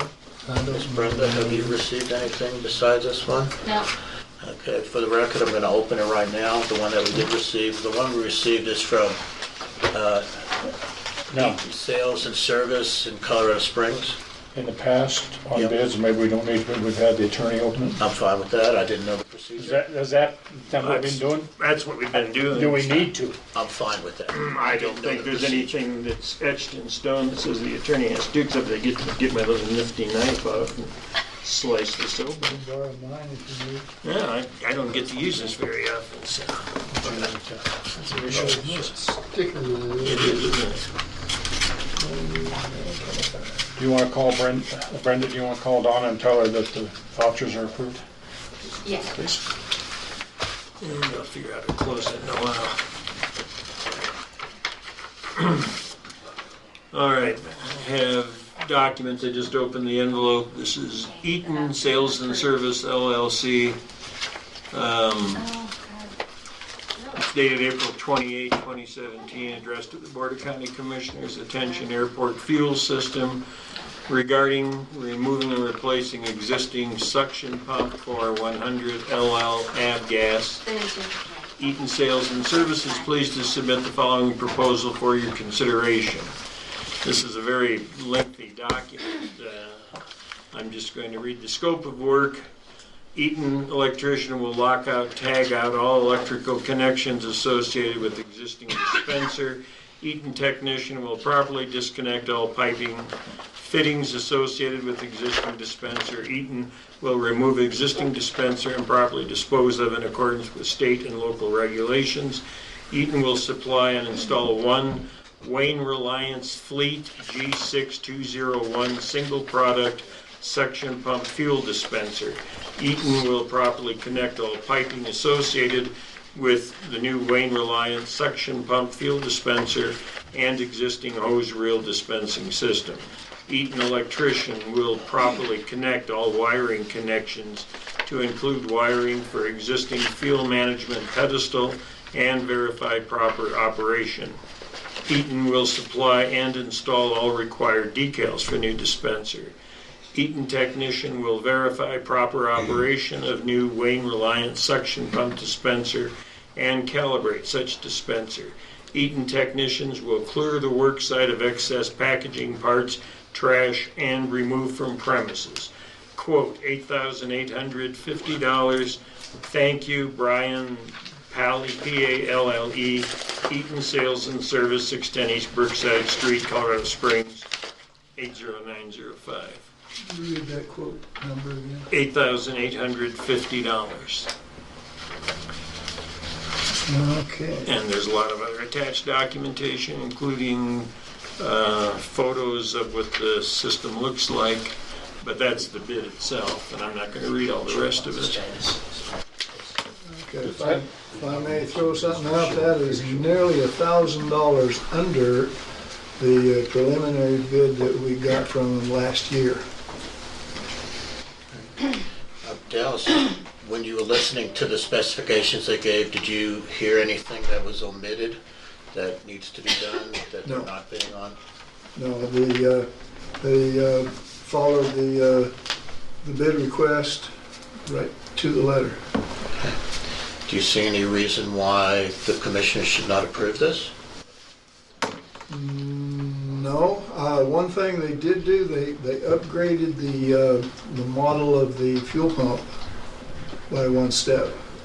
Originally, it was quoted on a 5200 series, and they stepped it up to a 64, was it? 620 was the number. 6200. 6201, yeah. So we're getting an upgraded dispenser, almost $1,000 cheaper than what we were expecting. I met with Brian, and I was impressed with his professionalism and how careful he was at inspecting our system to see what was needed. And I'm real comfortable with them doing the job. Great. There is a contract attached to this. What I'd like to suggest, Mr. Chairman, is that we approve in theory the bid and have Mr. Clint Smith, review the terms and conditions of the contract. And if he finds that it is in accordance with the way he feels it ought to be, that would approve it now, and then we can sign it as soon as he finishes his work. I guess what I would like to do is just, I agree, and we only have one bid, so we accept the bid of Eaton, whatever the name is, and that we approve it subject to the approval of the county attorney. Kind of what I tried to say. I'm I didn't say it as nicely I'm just as sorting that. words down to that. I mean, do it. You say it's okay. We sign the dang thing and go down the road, and we can Right. sign it Tuesday or Wednesday. One thing for the record, Does that make sense? we did send out 5 requests to 5 different companies. So I appreciate you putting that on the record, because we did follow the procedures of the county to the letter in terms of receiving bids. Received only one. Fortunately, it is acceptable as it sits. I think Donna would like it. Jay, I'm sorry, could you just tell me what the bottom line was on that? $8,850. Now, John, this money that we're using on our fuel systems, most of this comes from the surcharge we added the cost of selling fuel. We had a 50-cent per gallon surcharge, so that basically it's the people buying the fuel that are paying for the system. And we've been setting records the last 2 years on the amount of fuel we've sold. Yeah. and this expenditure was budgeted and approved on the budget for this year. So I just want to add his certificate of insurance for liability issues. I think that's... Is that in there? I did not read the Okay. contract. We just opened it. But I think that's something we'll need to look at, Mr. Clinton. I agree with you completely. I believe that part of the contract does address insurance. And I looked at that quickly this morning because I have a copy of that contract from last year. Oh, And it addresses mostly workman's compensation insurance. And I believe it does talk about liability also. But liability wasn't specified on the bid request. Yeah, there's specific language, Dallas, that we'll need that you can get from Donna. well, let's let... Okay, let's, do we He's need to take action right now, or shall we table this till No, Tuesday? I would like to make a motion that pending legal approval of the written contract itself, that we approve, quote, 705817 from Eaton Sales and Service, 610 East Brookside, Colorado Springs, Colorado, with the quote of $8,850 for the system that they are proposing. I'll second that motion as stated. I offer an amendment to the motion to include that they have the necessary insurance required. They may have some insurance in there, they may have everything we need, but if not, they gotta get it. Specifically site liability. That's fine. I Yeah. think Mr. Smith would... All in favor, say aye. Aye. Opposed, same sign. Let me just look at it, Jay. Motion carried. Okay, next item is the courthouse closure procedure. Okay, everybody received a copy of this, and I guess I would like to just review it briefly in lieu of the fact that we met last Thursday. This closure was going to be But against, that's official. included in the updated brochure, but I've got some questions on how this was stated. Donna and I actually, Donna found one that was written by Kit in 2015, but never voted on. So we kind of massaged that. But my question to us, is it realistic on item number 1 that before 5 a.m. we determine that? What time? My first Yeah. My first response is I think it needs to be 6 instead of 5. Any of our county employees that are coming to the courthouse surely aren't going to be leaving at 5 o'clock in the morning to come to the courthouse. I know I'm not. These guys go out at, well, I'm not sure, but these guys, Roger and Gary, go out and start driving the roads and start seeing where they are. Well, is that reason, like Yeah. is 6 enough, or do you need more time? Well, I think no, they go out. They're out at 3 o'clock sometimes. I think, Right. Cindy. I mean, what time has Scott gone to work? I mean, they go to work on these days Yeah, 3:30. early. Yeah. So we're out there going. But in terms of the time that we need to call it, I think I also would like to maybe what time does the school make the decision to close or to not have school? They put their calls out by 6. I get calls at 6 a.m. So if we make that but it's a 6 a.m. notice going out. Uh-huh. What do you think? Yeah, I think 6 o'clock. I mean, if you go any earlier, 5 o'clock's probably a little too early. Yeah. Thank you, Dallas. And by 6, the road and bridge guys have made a Go home and determination. take a pain pill. Okay. Well, the way Surgery on my eye. the way this is reading is, it says that before 5, we would make those contacts and confer with the people listed. Number 4, or where is it? Number 5 says, I just saw 6 o'clock. It's number 3. BOCC will then notify all department heads and county elected officials of the closure after 6. So we could say at 6, but confer before 6 with this other group. I guess I don't think we need to notify. I don't think we need to talk to Cindy about closing or talk to who's the utility official. We don't have one yet. What does that mean, though? That was just Maybe what like was, if the power was The down, re- yeah, the like, reason Cindy was involved was she was supposed to call and have it on the Pardon? crawler. The reason Cindy was involved, she was supposed to call and have it on the crawler on TV. That's the utility official? That's why she was involved, was to put it on the TV. Well, that's for notification, not for decision making. No, that's. Now, I think the decision making, the smaller the circle, the quicker it's done. Right. And then we have a tree and everything for notification. right. Well, don't forget, this isn't just snow. It's all emergency closures. Okay, so if there was an incident somewhere, I think that's why she was put in there. Well, yeah, but that all goes into the loop, and then she may be the one that says we've got a problem here. But I think we need to make that decision quickly and not try to run everybody down. I mean, if the sheriff's simple, call dispatch, what do you hear? Guys, I'm on the radio, I'm hearing road and bridge out there, I know we got 8 inches of snow here, we got something here, the plows are out. They can't see, it's getting miserable. The forecast is that we're gonna have another 12 hours. What?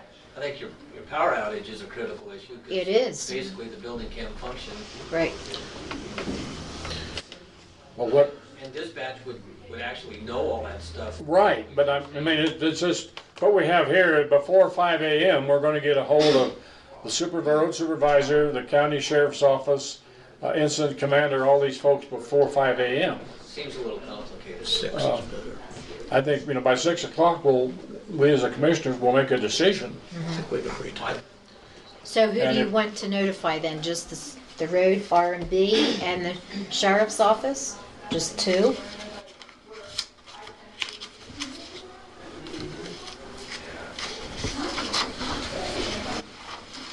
Uh,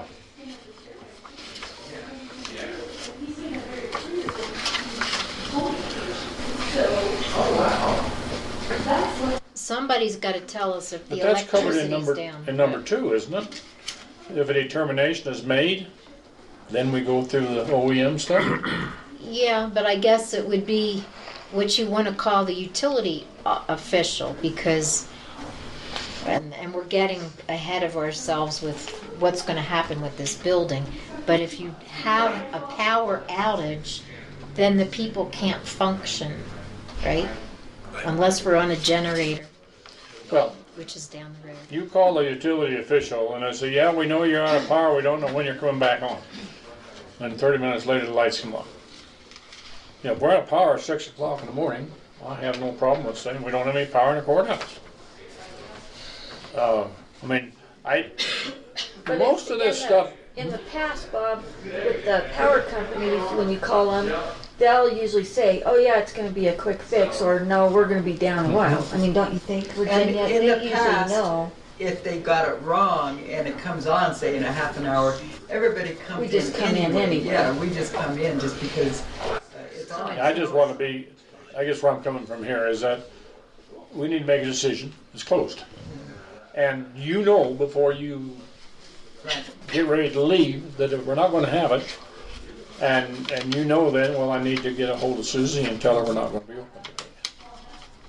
But if it comes on in 30 minutes, we will come in anyway, even though you have said it's closed. Well, we said it's closed now, it's a You're gonna change, leave it closed, it's even a though- changed situation, then I think we have to say, well, I think we have to To make play it that by call ear. at that time. Play it So by you ear. just go leave it closed, even if the electricity. No, we're saying we'll play it by ear depending on what it Let's is. say the courthouse is closed and at 10 o'clock the power comes back on. I think we need to say, okay, the power's on, we agree, we can reopen. We could say, But then I also think we need to say, well, the courthouse will reopen at noon or something. Or you have time for your people to get here before we open the front doors. What do you think, Kelly? Does that make sense? Jay, what do you think? I'm fine with that. But I'd like to add something to this agreement when we're ready. Okay. Or I'd like to suggest something. And Clint, please help me with this. You can have, without posting a meet, my understanding is, please help me, that if there's an emergency, which this would be considered an exigent circumstance, that you can have a meeting without the posting and the 24-hour requirement. Oh, yeah. Hang on. And I think it needs to be in here that if that decision is made, we can confer without having an open meeting because it's an exigent circumstance so that we can make that decision. I think it's an important clause to have in there. Clint, do you concur with that? Well, I agree, you can make that decision, and then you put it on the record of your next regular meeting, what action was taken. Okay. My thought on that is that here we are, and it's tough. I hear that we have, road and bridge is fighting like hell. So I call you and I said, I think we might need to close this. What's your thoughts? You say, I think so. I call you, you say, yeah, I agree. We close it. We don't have a meeting, we just individual contacting. No, actually, forgive me, but I believe that would be a meeting because a decision was made. It's perfectly right and legal to do that, but we ought to put in there that a decision may be made by the commissioner without the posting because it's an exigent circumstance. I just feel it'd be appropriate to be on there. Don't want to put it on there, it's fine, because I know legally we could do it either way. I just like it on there to clean it up a little bit. I would just add that. That's what I'm thinking. Okay. What I'm not sure that can happen here is number 4, where it says the BOCC will then make sure that the closure is posted at all entrances to the closed facilities when physically possible. I mean, we talked about having Chuck make the notice. Just depends on if anybody's going to have internet to even see it on the website if it's closed. And then I was okay with it because it said, if possible. That's why And I was physically okay with it, but I possible. think you were correct in the assumption. We're talking here, we're gonna post it on the entrances to the buildings. When I you would have can, to- when you Well, can. it's simple, we asked the sheriff's department to do it. They're right here, they're Okay. functioning, even in an emergency situation. So, I mean, maybe we'd not, but that's my thought, they're Okay, they don't have the luxury of not working. That's a simple solution. okay. It's always Don't gonna be close the available sheriff's over there. department. So, Make if up we, a couple quick signs and stick them on the doors. do you want us to have those signs so they're ready for you somewhere? Sure. If you, I don't know, what you say, but Yeah, I mean, just that dang folder there that says courthouse closure and, yeah, or, I mean, just Okay. make one up real quick. on We the- could, we could laminate one that just Sure. says, do we have a That's- laminator here? No. No? let's, We can put it in like that. Oh, I have those cover sheets. Right. Okay. I have some laminating paper stuff that you put on. So I'd like to make a motion that we approve the courthouse closure procedure with the following changes, that we make it effective at 6 a.m. instead of 5 a.m., and we add appropriate language that the commissioners can make that decision outside of the normal Open Meeting Records Act, since it's an exigent circumstance. I would like to see we maybe reword that first one though, and we say before 6 a.m., the BOCC chairman or vice chairman, depending on availability, will determine the scope and extent of the emergency. We're not identifying who all we need to talk to. Well, get real. I mean, Not a problem. we've worked for 100 years without a whole lot of detail. I mean, Right. So you're saying we'll well, determine it's the all scope about of discussion, the... but Well, let's get a second first, then we discuss it, okay? Would that be appropriate? So you made the motion. You changed, well, it hasn't been seconded yet. okay. It could die on the floor if you don't second it. That's fine. Can I say something? My problem is like when you guys close down the courthouse and I'm at home and the electricity comes back on, like, let's just use last time for instance, it came back on at 1 o'clock, 1:30. Do you have a cutoff date, like if you're home 4 hours and electricity comes on, you don't have to come back in, or is it, do you want people to come in and when the electricity comes back on, no I matter feel if it. they've been... That's actually listed in the policy manual. So Right. that'll be discussed. You just you're haven't seen the updated policy And manual. you're professionals, what you feel is appropriate. That's how I feel. Before you come in, we said that if the power comes on, then we would announce and post that the courthouse will be open 2 hours later if it's necessary. In other words, I think it's critical that we give everybody time to get here before we open the door. At the same time, depending what the issues are, there may not be anybody able to get to the courthouse, or maybe the power come back on, but it's 2 o'clock in the afternoon. At that point, it's probably a little late to having people come in. They're professionals. If they need We need them, to, they will. I mean the rest of it, we still got a lot of items to go, and we got this workshop at 11, so. Do we want to, any other changes on here then? The motion on the table, you want me to rescind it? I would rescind it and talk about the scope. Okay, I rescind my motion. You withdrew, I withdrew Okay. my motion. you got, sorry, but you got to I'm speak sorry. up a little bit. I recognize. And I do have this. my hearing aid in. I recognize it. I Okay, rescind it. so at this time, we're going to table this. Let me rework it. Okay, let's With table this Donna. until next week. Till next Wednesday. Yep. Tuesday or Wednesday, whichever day Brenda can work us in. Okay.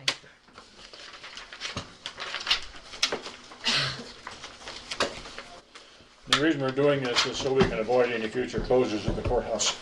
Once we have everything in place, we won't need it. The next item I have on the business is the planning and zoning, on-site waste treatment systems. Hi, guys and girls. How are you? Good. I'm sorry, Chuck, we're running late. No, that's fine. What else is new? I think based on availability and the fact that we haven't seen any of our visitors yet, we could probably, if you need another 15 or 30 minutes, we'll... So if we need to go 11:30, it's all right? Yep. And we're going to be down at the... At the library. All right. Okay, You can get we the floor. go in the health department, please? Okay, I will. To health. I will entertain a motion to recess the Board of County Commissioners and reconvene in the Custer County Board of Health. I'll second that motion. Did you make the motion? He seconded. All in favor, say aye. Aye. Opposed, same sign. And now I declare the Custer County Board of Public Health is convened. As you know, my point of contact is Mr. Prince. And we had a discussion, and he constantly asks what could be happening, and it's better in your office. And in my office, we wear 3 or 4 different hats. So the number one concern I had was when the state changed their septic regs in 2013. We went from having perk technicians to having soil analysis. Okay, so they're called CPAL classes, Certified Professionals On-Site Waste. Well, what happens is you dig a hole and you look at the soil, and but the state kind of messed up. The state did these regs, and they said by July 1st of 2015, everyone will be doing soil analysis. And anyone could take and go to the class. But it didn't say you had to pass the test. Okay, no big deal, because everyone at this time that's doing them in Custer County has passed the test. The problem is, and I got documentation, but I don't want to say who and when, because that's beside the point. The problem is that we have no proof. We know that they're qualified by this program that the state had outsourced for people to take and to get a certificate. Problem is that I'm seeing another thing happening where you get a permit for a septic system, then you hire an independent soil analysis, and then you bring the soil analysis in, and we have a program that is on our computer that we plug in the numbers, and then we tell you, the septic contractor, how large your system has to be, which is not a problem until I start seeing what's going on with history. I can tell that the septics may be not a 3AA and stuff, and I'll show you an example if you'd like to see how they soil analysis do it. But here's our weakest link. Our weakest link is those people. We have no proof that they have insurance to cover it. So if I'm going to sue, I'm going to sue everyone. I'm going to sue the county, I'm going to sue the CPAL, and I'm going to sue the contractor. And that's just the way life goes. And I'm going to start with the top, and who's the top would be the county. Well, I'm taking your word that this soil is a 2A, a 3, a 3A, and stuff, and you got to fit in this nice little category of what your soil analysis is, or else it flips it over to engineering. So I was speaking with Mr. Prince, and You can call me Jay. Jay, and this is where we ended up at. Now I'll let you explain Okay. your end. Here's where the issues that were, and kind of give you the executive summary. Okay, it's 3 players in this game with the septic system. It starts with the soil analysis.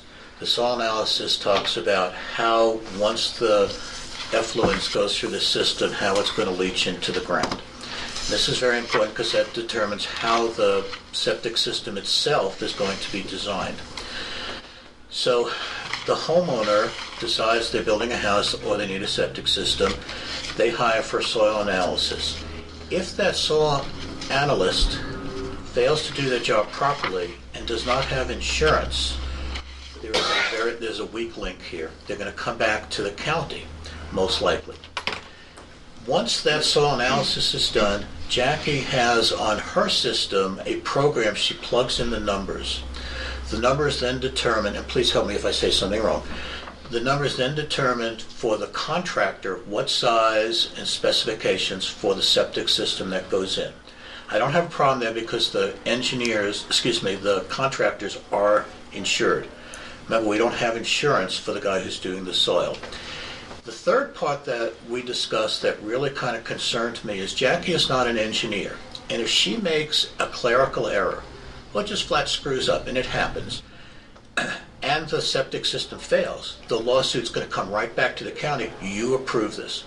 So what we ultimately are asking the commissioners, us to do, is one, require that the soil analysis carry sufficient insurance so that in the event that they do make an error, errors and omissions insurance, that there is some place for the homeowner to be able to recoup their losses. And the second thing, and these are separate and distinct, the separate thing we would like to do is to authorize Jackie to help us find, or we can find, an engineer who reviews the work that she does and signs off on it, saying that I, as an engineer, agree with the plan that, Jackie, you have proposed. That will shift the liability from the county, Jackie, to the engineer who signs off on it, and we also have the soil analysis people who have the insurance. Did I say that properly? Perfect. Okay. So is there a local engineer Yes. firm that you would be looking to So, use? So, well, we drafted this letter. It's just a draft.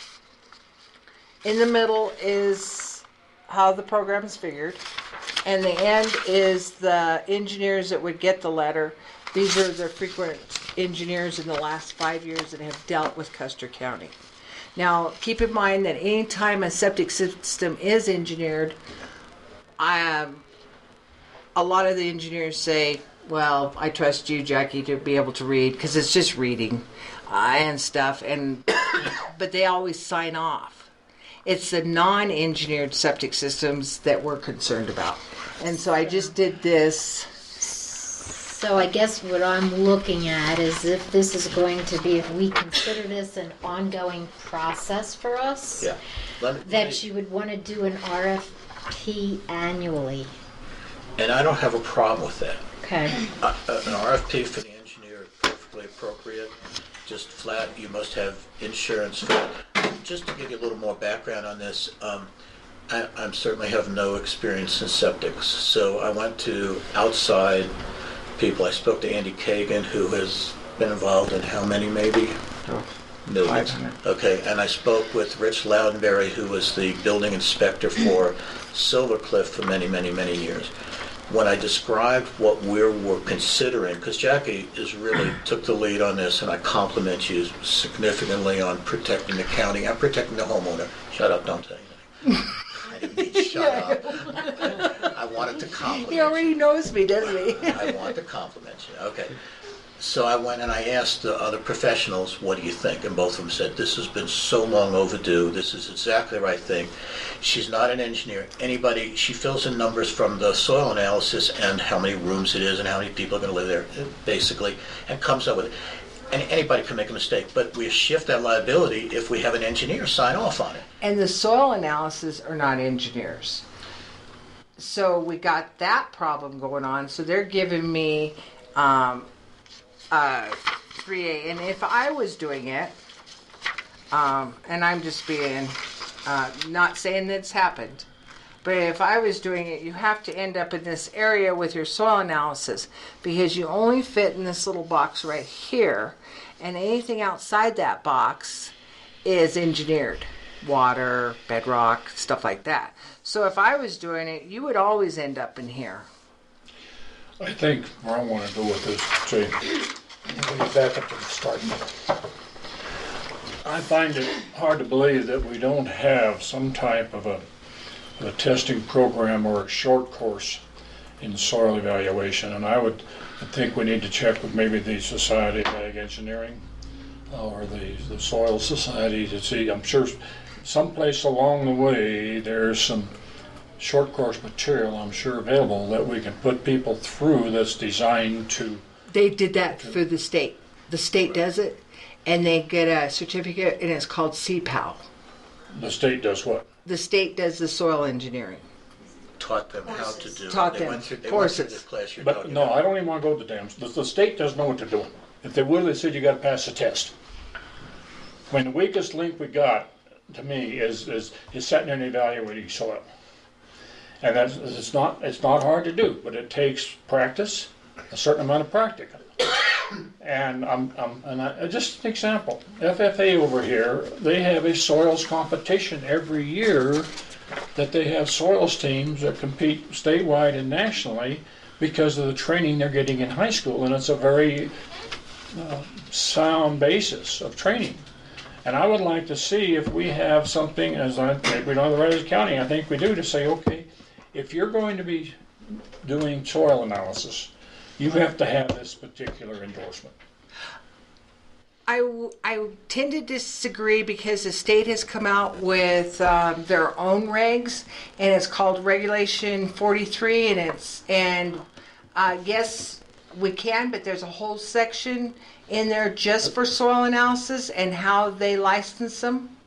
But this is the course you take that you don't have to pass. Correct, but they changed it. Now, don't get me wrong, there's some new things coming out, They have to pass them. and now they have to pass the test. But prior to this, they forgot to put that in there. But who writes the test? The state, Colorado, it's called CPAL, Colorado Professionals in On-Site Wastewater, and it's soil analysis class. It's 2 days and it's held in Golden. And I had 4 people take it in Custer County. Are you one of them? No. So what we're suggesting is we have a letter to the 4 people. I'll read it. All it's doing is requiring to have insurance. And that's to protect the homeowner and protect us. It says soil evaluator, CPAL, CPOW certificate holders.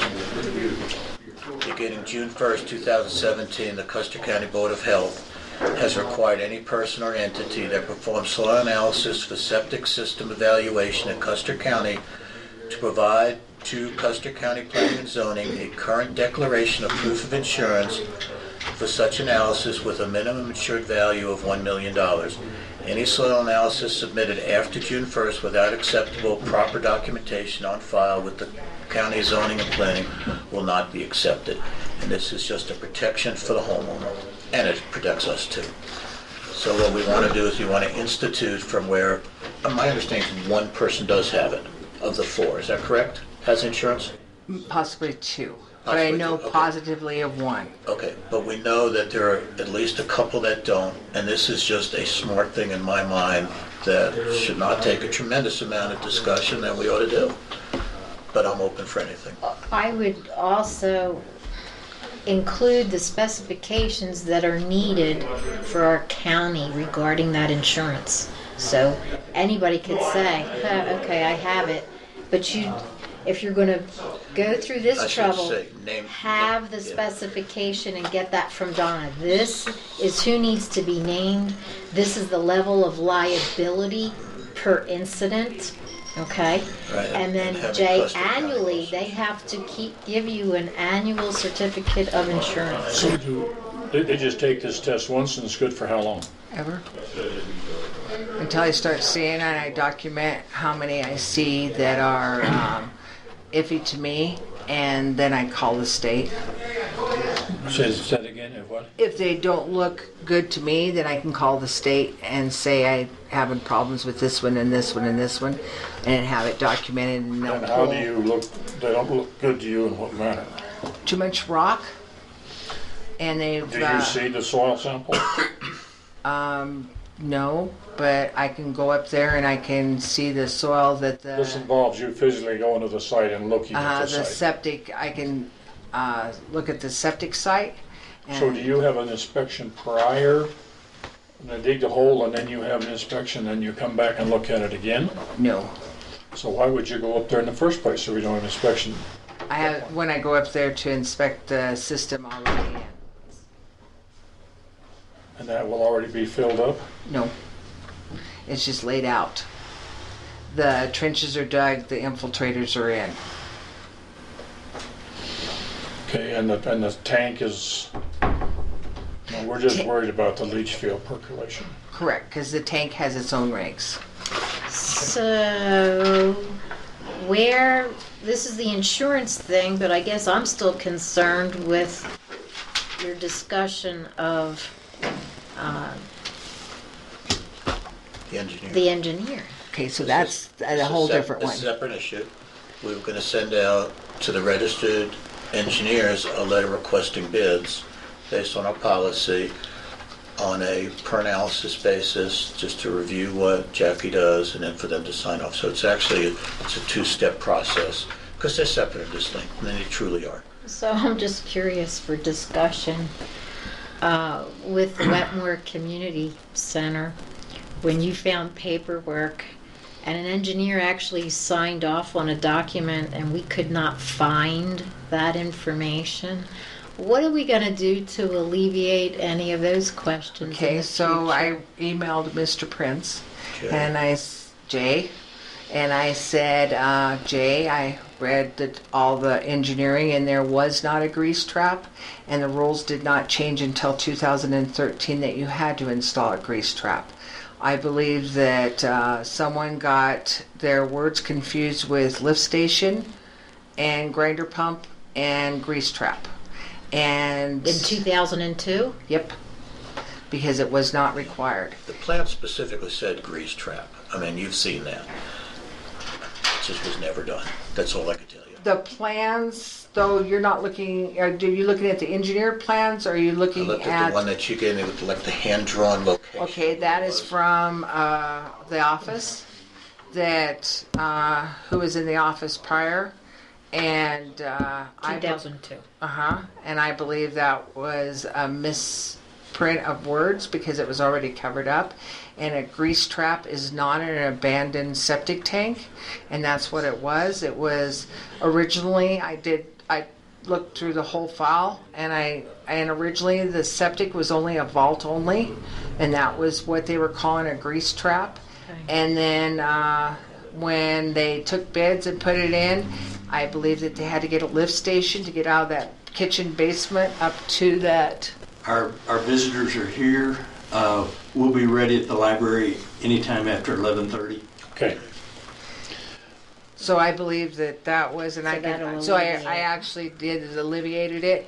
I believe that if you look at the engineering of that, grease trap wasn't called for, and the rule didn't change to 213. Okay.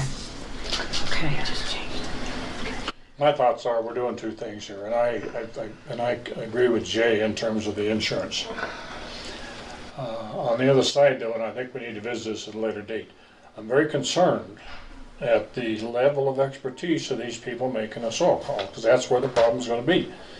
And either we send you to additional training in soils, so we've got some kind of certification. You go out there and say, well, this doesn't look right to me, and this is why I say it's not right. Or else I'm just to the point of from a science standpoint, from a percolation and a soil standpoint, we need some kind of not just a haphazard, this is what we did. And I agree with that. It's regulated by the state of Colorado. The soil thing That's is. where I was going to go. I respectfully disagree. If the state of Colorado gives you a certificate to do the soil sampling, you can do the soil sampling. What we're doing is protecting ourselves and our homeowners by requiring insurance in case you did a sloppy job or you slept through the class or whatever. Well, I I'm don't not know what arguing else we that, could do. the insurance side of it. But as a scientist, as a person who's been through systems and the best operating procedures, this is a regulatory from the state that we did this, but I'm not sure when we get down to it that they've got, I'm not have to see what they're requiring and what they're teaching in that school. But the fact that we come down, just because the state says, well, yeah, that's what you gotta do, that doesn't mean that that we're happy with what the state requested. But here's where I'm concerned. If we authorize Jackie to oversee that and review, Miss Hobby, okay? To oversee and review, we've just shifted the liability back from the soil sampler to Jackie, because if she says, yep, I think you did it right, and she says that, now the soil sampler's off the hook because we had Jackie say Exactly. it was okay. And I don't want to have, if Jackie's going to say it's okay, I want her to have the guns to say it's okay. I don't want her Or to else say we don't okay have her at all. saying it at all. I don't want to say it at all. I think if the state says you're qualified to do the soil sample and you carry insurance, And then go do it. the engineer looks at it and he says, I don't know about this. Well, that's his call. And that's exactly why we have the engineer involved too. Okay, well, let's move on. I will entertain a motion to whatever you want to make. Okay, I would like to make a motion that we require effective June 1st, the soil evaluators who are licensed by the state to carry insurance at amounts and with the proper verbiage in an agreement as agreed to by Ms. Hobby and Mr. Smith if he's interested. So I just think we need to have the insurance so we'll get the verbiage proper. And we have to amend that motion because the insurance, do you want Jackie Hobby or Donna Hobby? I'm sorry, Donna Hobby, who Okay. will be giving us the guidance as to Okay. what type of insurance, how much insurance, I'll naming call the for- county, naming the county as an also insured or whatever is necessary to protect us and protect the homeowner as best as possible.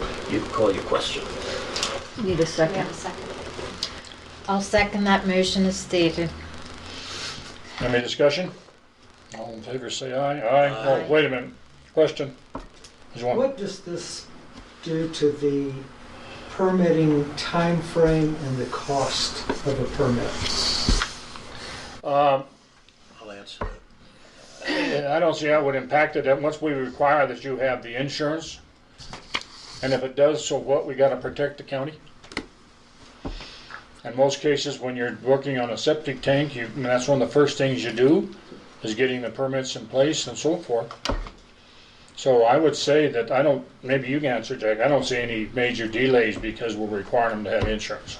No, there won't be any delays, and it would be ridiculous if they didn't have You insurance. can have insurance in a day. Okay. All right, we need to move along, folks. We've got some things to do, and I do ask my colleagues if we What about can. the engineering? Can I make a motion on that? Oh, you didn't vote on that one yet, did you? No. Excuse me, I'm going, this prerogative is chairman. We have a motion on the floor regarding insurance. And you're asking that we do have engineering or not? What was your, I made a motion that we require the CPAL soil evaluators to have insurance as recommended and approved by Donna Hobby. okay, And she seconded. And I second it. and that makes it very simple. All in favor say aye. Aye. Opposed, same sign. Now, what are you going to do in terms of the engineers? I'd like to make a motion that we continue, that we authorize Jackie to put out an RFP, request for proposal, according to our policies, to have an engineer review her septic designs before the permit is actually issued. Is that sufficient? Okay, is there a second? Go ahead, wait. Usually, what I'm asking. This now- is under discussion? Excuse No. me, you made a motion, you're adding to your motion? Well, I'm asking if I need to add to it. That's what I'm trying to find out from the expert. We'll have some discussion in a bit. So let me second that motion as stated. Okay, now do we have discussion? Yes, I have got a list of engineers there, and what my feeling is that for them to take responsibility, they'll probably say for every septic system that you issue from your office, I will be charging $10 for my insurance policy, and then that would make our septics go up $10 or whatever the lowest bid is or the most comfortable bid we have. And then like last year, I did a little cheat sheet. Last year we did 50 non-engineered septic systems in Custer County. So they would bid per septic system to be able to carry their insurance and trust the calculations that we do. Any discussion? Call for the question on the motion. All in favor say aye. Aye. Opposed, same sign. Done Okay. deal. I- Jackie, thank you. This is a protection for us and the homeowners, and I appreciate you Thank bringing you. that to my attention. I think in the future, though, if we're going to get into this, I'd like to have some stuff printed ahead of time so we can review it before we get into the meeting. Okay. It makes things move along faster. All right, the next one we have is the high-speed. go. This time, do I hear a motion to adjourn the Custer County Board of Public Health? I'll make a motion to adjourn the Custer County Public Health Session. I'll second it. All in favor say aye. Aye. At this motion carries. At this time, I will reconvene the Board of Custer County Commissioners at 11:12 a.m. Thank you, guys. Thank you. Okay, high-speed internet. Hey, Chuck. Chuck, see what's up.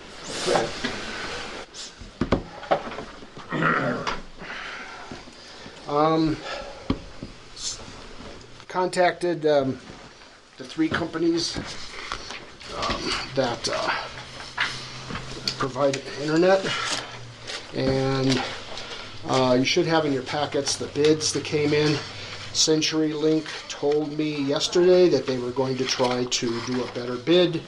They would get it to me by today, and they didn't. So just we'll go with what they've got. Went to CenturyLink, Hilltop Broadband, and CCOM. CenturyLink is already in the building. We've already got fiber in the building for the court.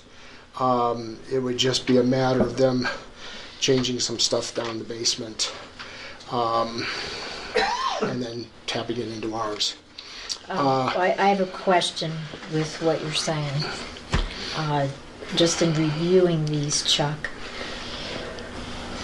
what is going to be required of us on our end? Have they talked about any sort of a router or UPS for us? And that would be any of these groups. Okay. As far as power backup, DD Wireless never got back to me. The guy said he thinks they have backup on their tower at Lookout Mountain, but I don't think they do. I don't remember seeing anything. That was my question. My last visit, but that's been a couple of years. Hilltop doesn't have power backup right now. They are in the process of doing it, and they will be. And they said that they're going to set it up where they'll have batteries that will keep the internet up for 48 hours. And then CenturyLink does have some batteries here in town, but according to the sheriff's department, the last time we had a long power outage, it lasted about 4 hours and then it went out. And now, as far as our building or outside outside our building, In just reviewing these, okay, CCOM has the cheapest bid that's out there. CenturyLink is ridiculous with their bid. yes. Hilltop is right smack in the middle, and it's my understanding that Hilltop is very tightly aligned with CenturyLink. They all are. They all get their internet from CenturyLink. Okay. Yeah, they all do. The thing with CCOM is, and most of us have CCOM, which was DD Wireless, are the outages that are happening all across our county. I understand that Miss Arlie Riggs has a tower on her property. Mm-hmm. That tower consistently goes down about 2 or 3 hours after the initial outage happens in our county. So I guess I'm questioning again, what the heck is going to be their backup? Well, we would get ours from Lookout Mountain. because that would be the closest one, and they're more in direct line with our building. Lookout Mountain. Yeah. Okay. Now, what they have up there, I don't know. Okay. He was supposed to get back to me, and he never did. Okay, so I would like to sit with you and just do a conference call on all three of these, because all of these say business 50. Is it Right. 50 up and 50? They're all 50 up and down, except CCOMs, which is 50 down and 35 up.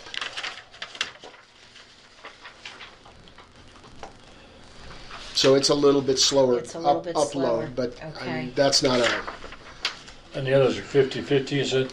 yeah, that's 50-50. 50, right. So The- if we didn't go with CenturyLink, we would be using the fiber optics of CCOM and Hilltop. Well, okay. CCOM has fiber, but only to their towers. So CCOM is wireless. It would be a wireless setup. Hilltop would be wired. They have to bring it. Their terminus right now is at the Courtyard Inn. They would have to bring fiber optic cable along the telephone poles into the building, and that's in the quote there. Okay. Yeah. Can I ask a question about the wireless? If we go with wireless, does that mean all our computers will be wireless? No. That's just good, wireless okay. for yeah. Yep. Now, as far as the reliability of wireless, I mean, you know, Right. you talk to a wired company and they say wireless Right. is useless, and talk to Right. and it's just as Right. good as wired. So. But none of these three have said to you, Chuck, this is what you really need to have for this to work, like the backup, the UPS on our end. On our end, Yeah. No, I know. No, I know what to have on our end, and we already do. We've already got battery backups down in the basement and over at the sheriff's office. Okay. So and the sheriff's office has a generator. Now we don't have a generator. The courthouse doesn't, of course. So one of the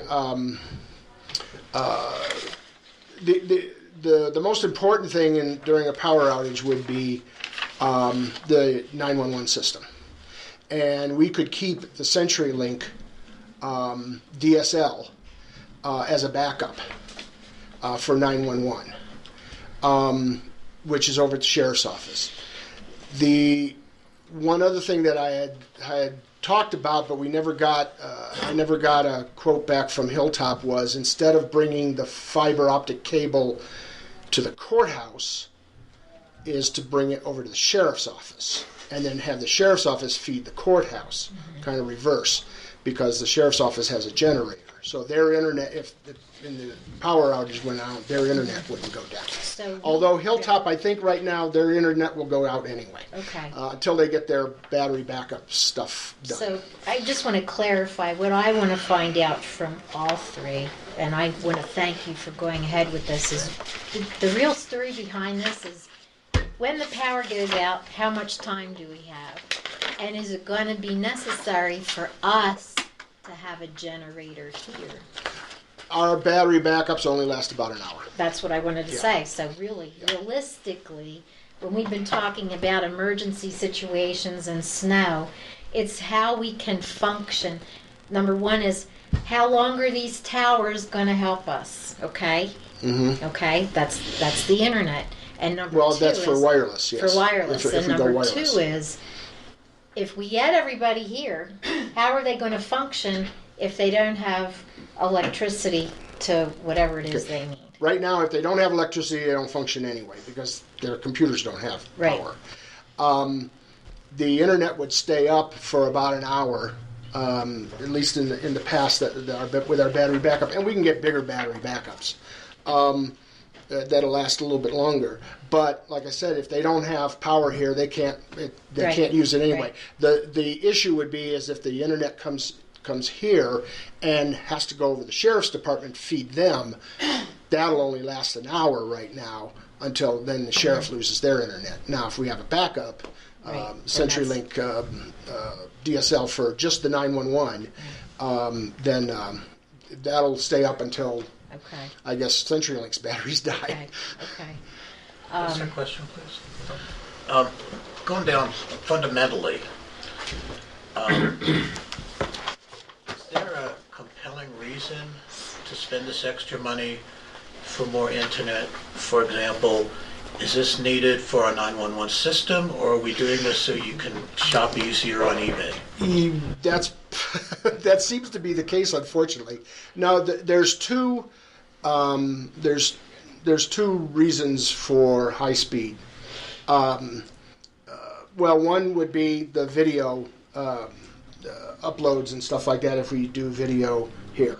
The other thing is over in the sheriff's department with the DA switched over to this e-discovery system where they have to upload all of their case data and stuff like that through the internet. Much of that is video that they take with their body cams, and there's a camera in the booking room and that kind of stuff that they have to upload. That just kills them at the sheriff's office when they upload that stuff. Yeah, it's horribly slow. Horribly slow. The rest, I mean, we've been doing okay with what we've got. Right now, we're getting, in this building, we're getting, actually, we're paying for 10, but we're getting 20 and 1.2 upload. That's not very much. And that's okay as long as we don't have people watching movies and stuff like that. And just today, people have been complaining. Mike can't get some of his stuff done. Donna can't get some of the payroll stuff done. I went in there and people were watching movies and Fox News and Denver Channel. So I called one of them up and she got mad at me. I want to have a list of who was on today at that time. Yep. Can you get us that, please? I don't need it right now, but I need to. I got a picture for you. And I'm going to interrupt a little bit, folks. We do have a meeting downtown in 5 minutes. Okay. Yeah. But if we can control that kind of stuff, then I think we've got enough to do what we're doing. But there are some uploading issues and stuff like that. Can I just make a suggestion for what Bob just said?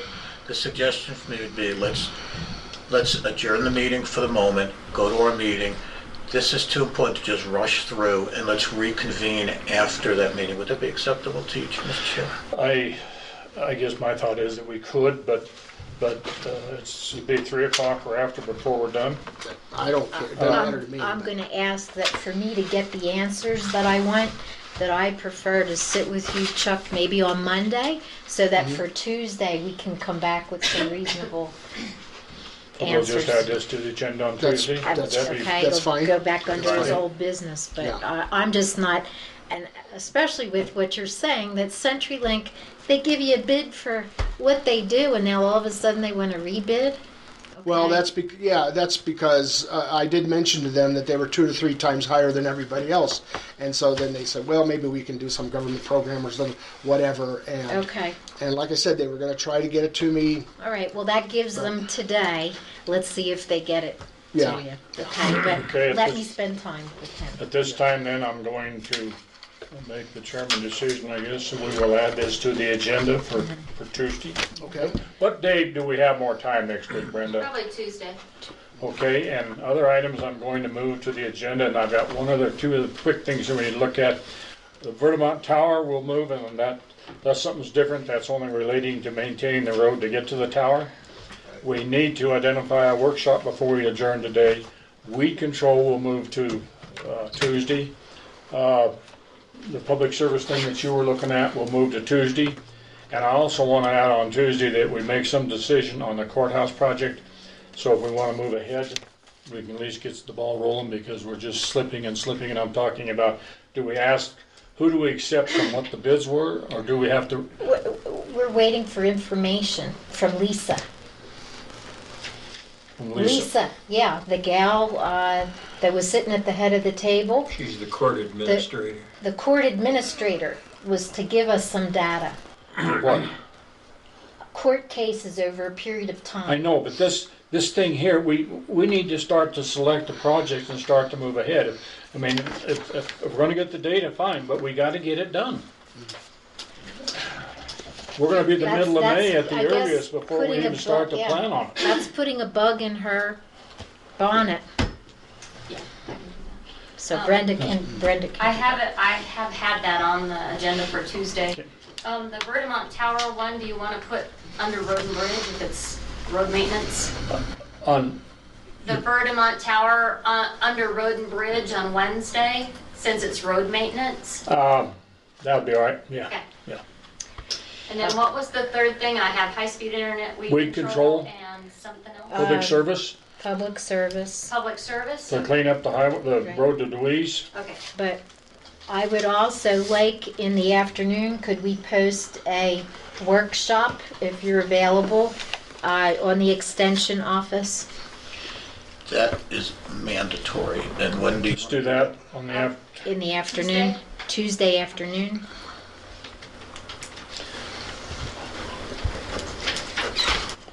and then we'll go from there, all right, folks? Are you comfortable? I don't like to do this, No, but that's where we are. we do have people down there, Jay said they're in town and they're waiting on us, so. You let me know when Charles you can did. meet on Monday. Anytime.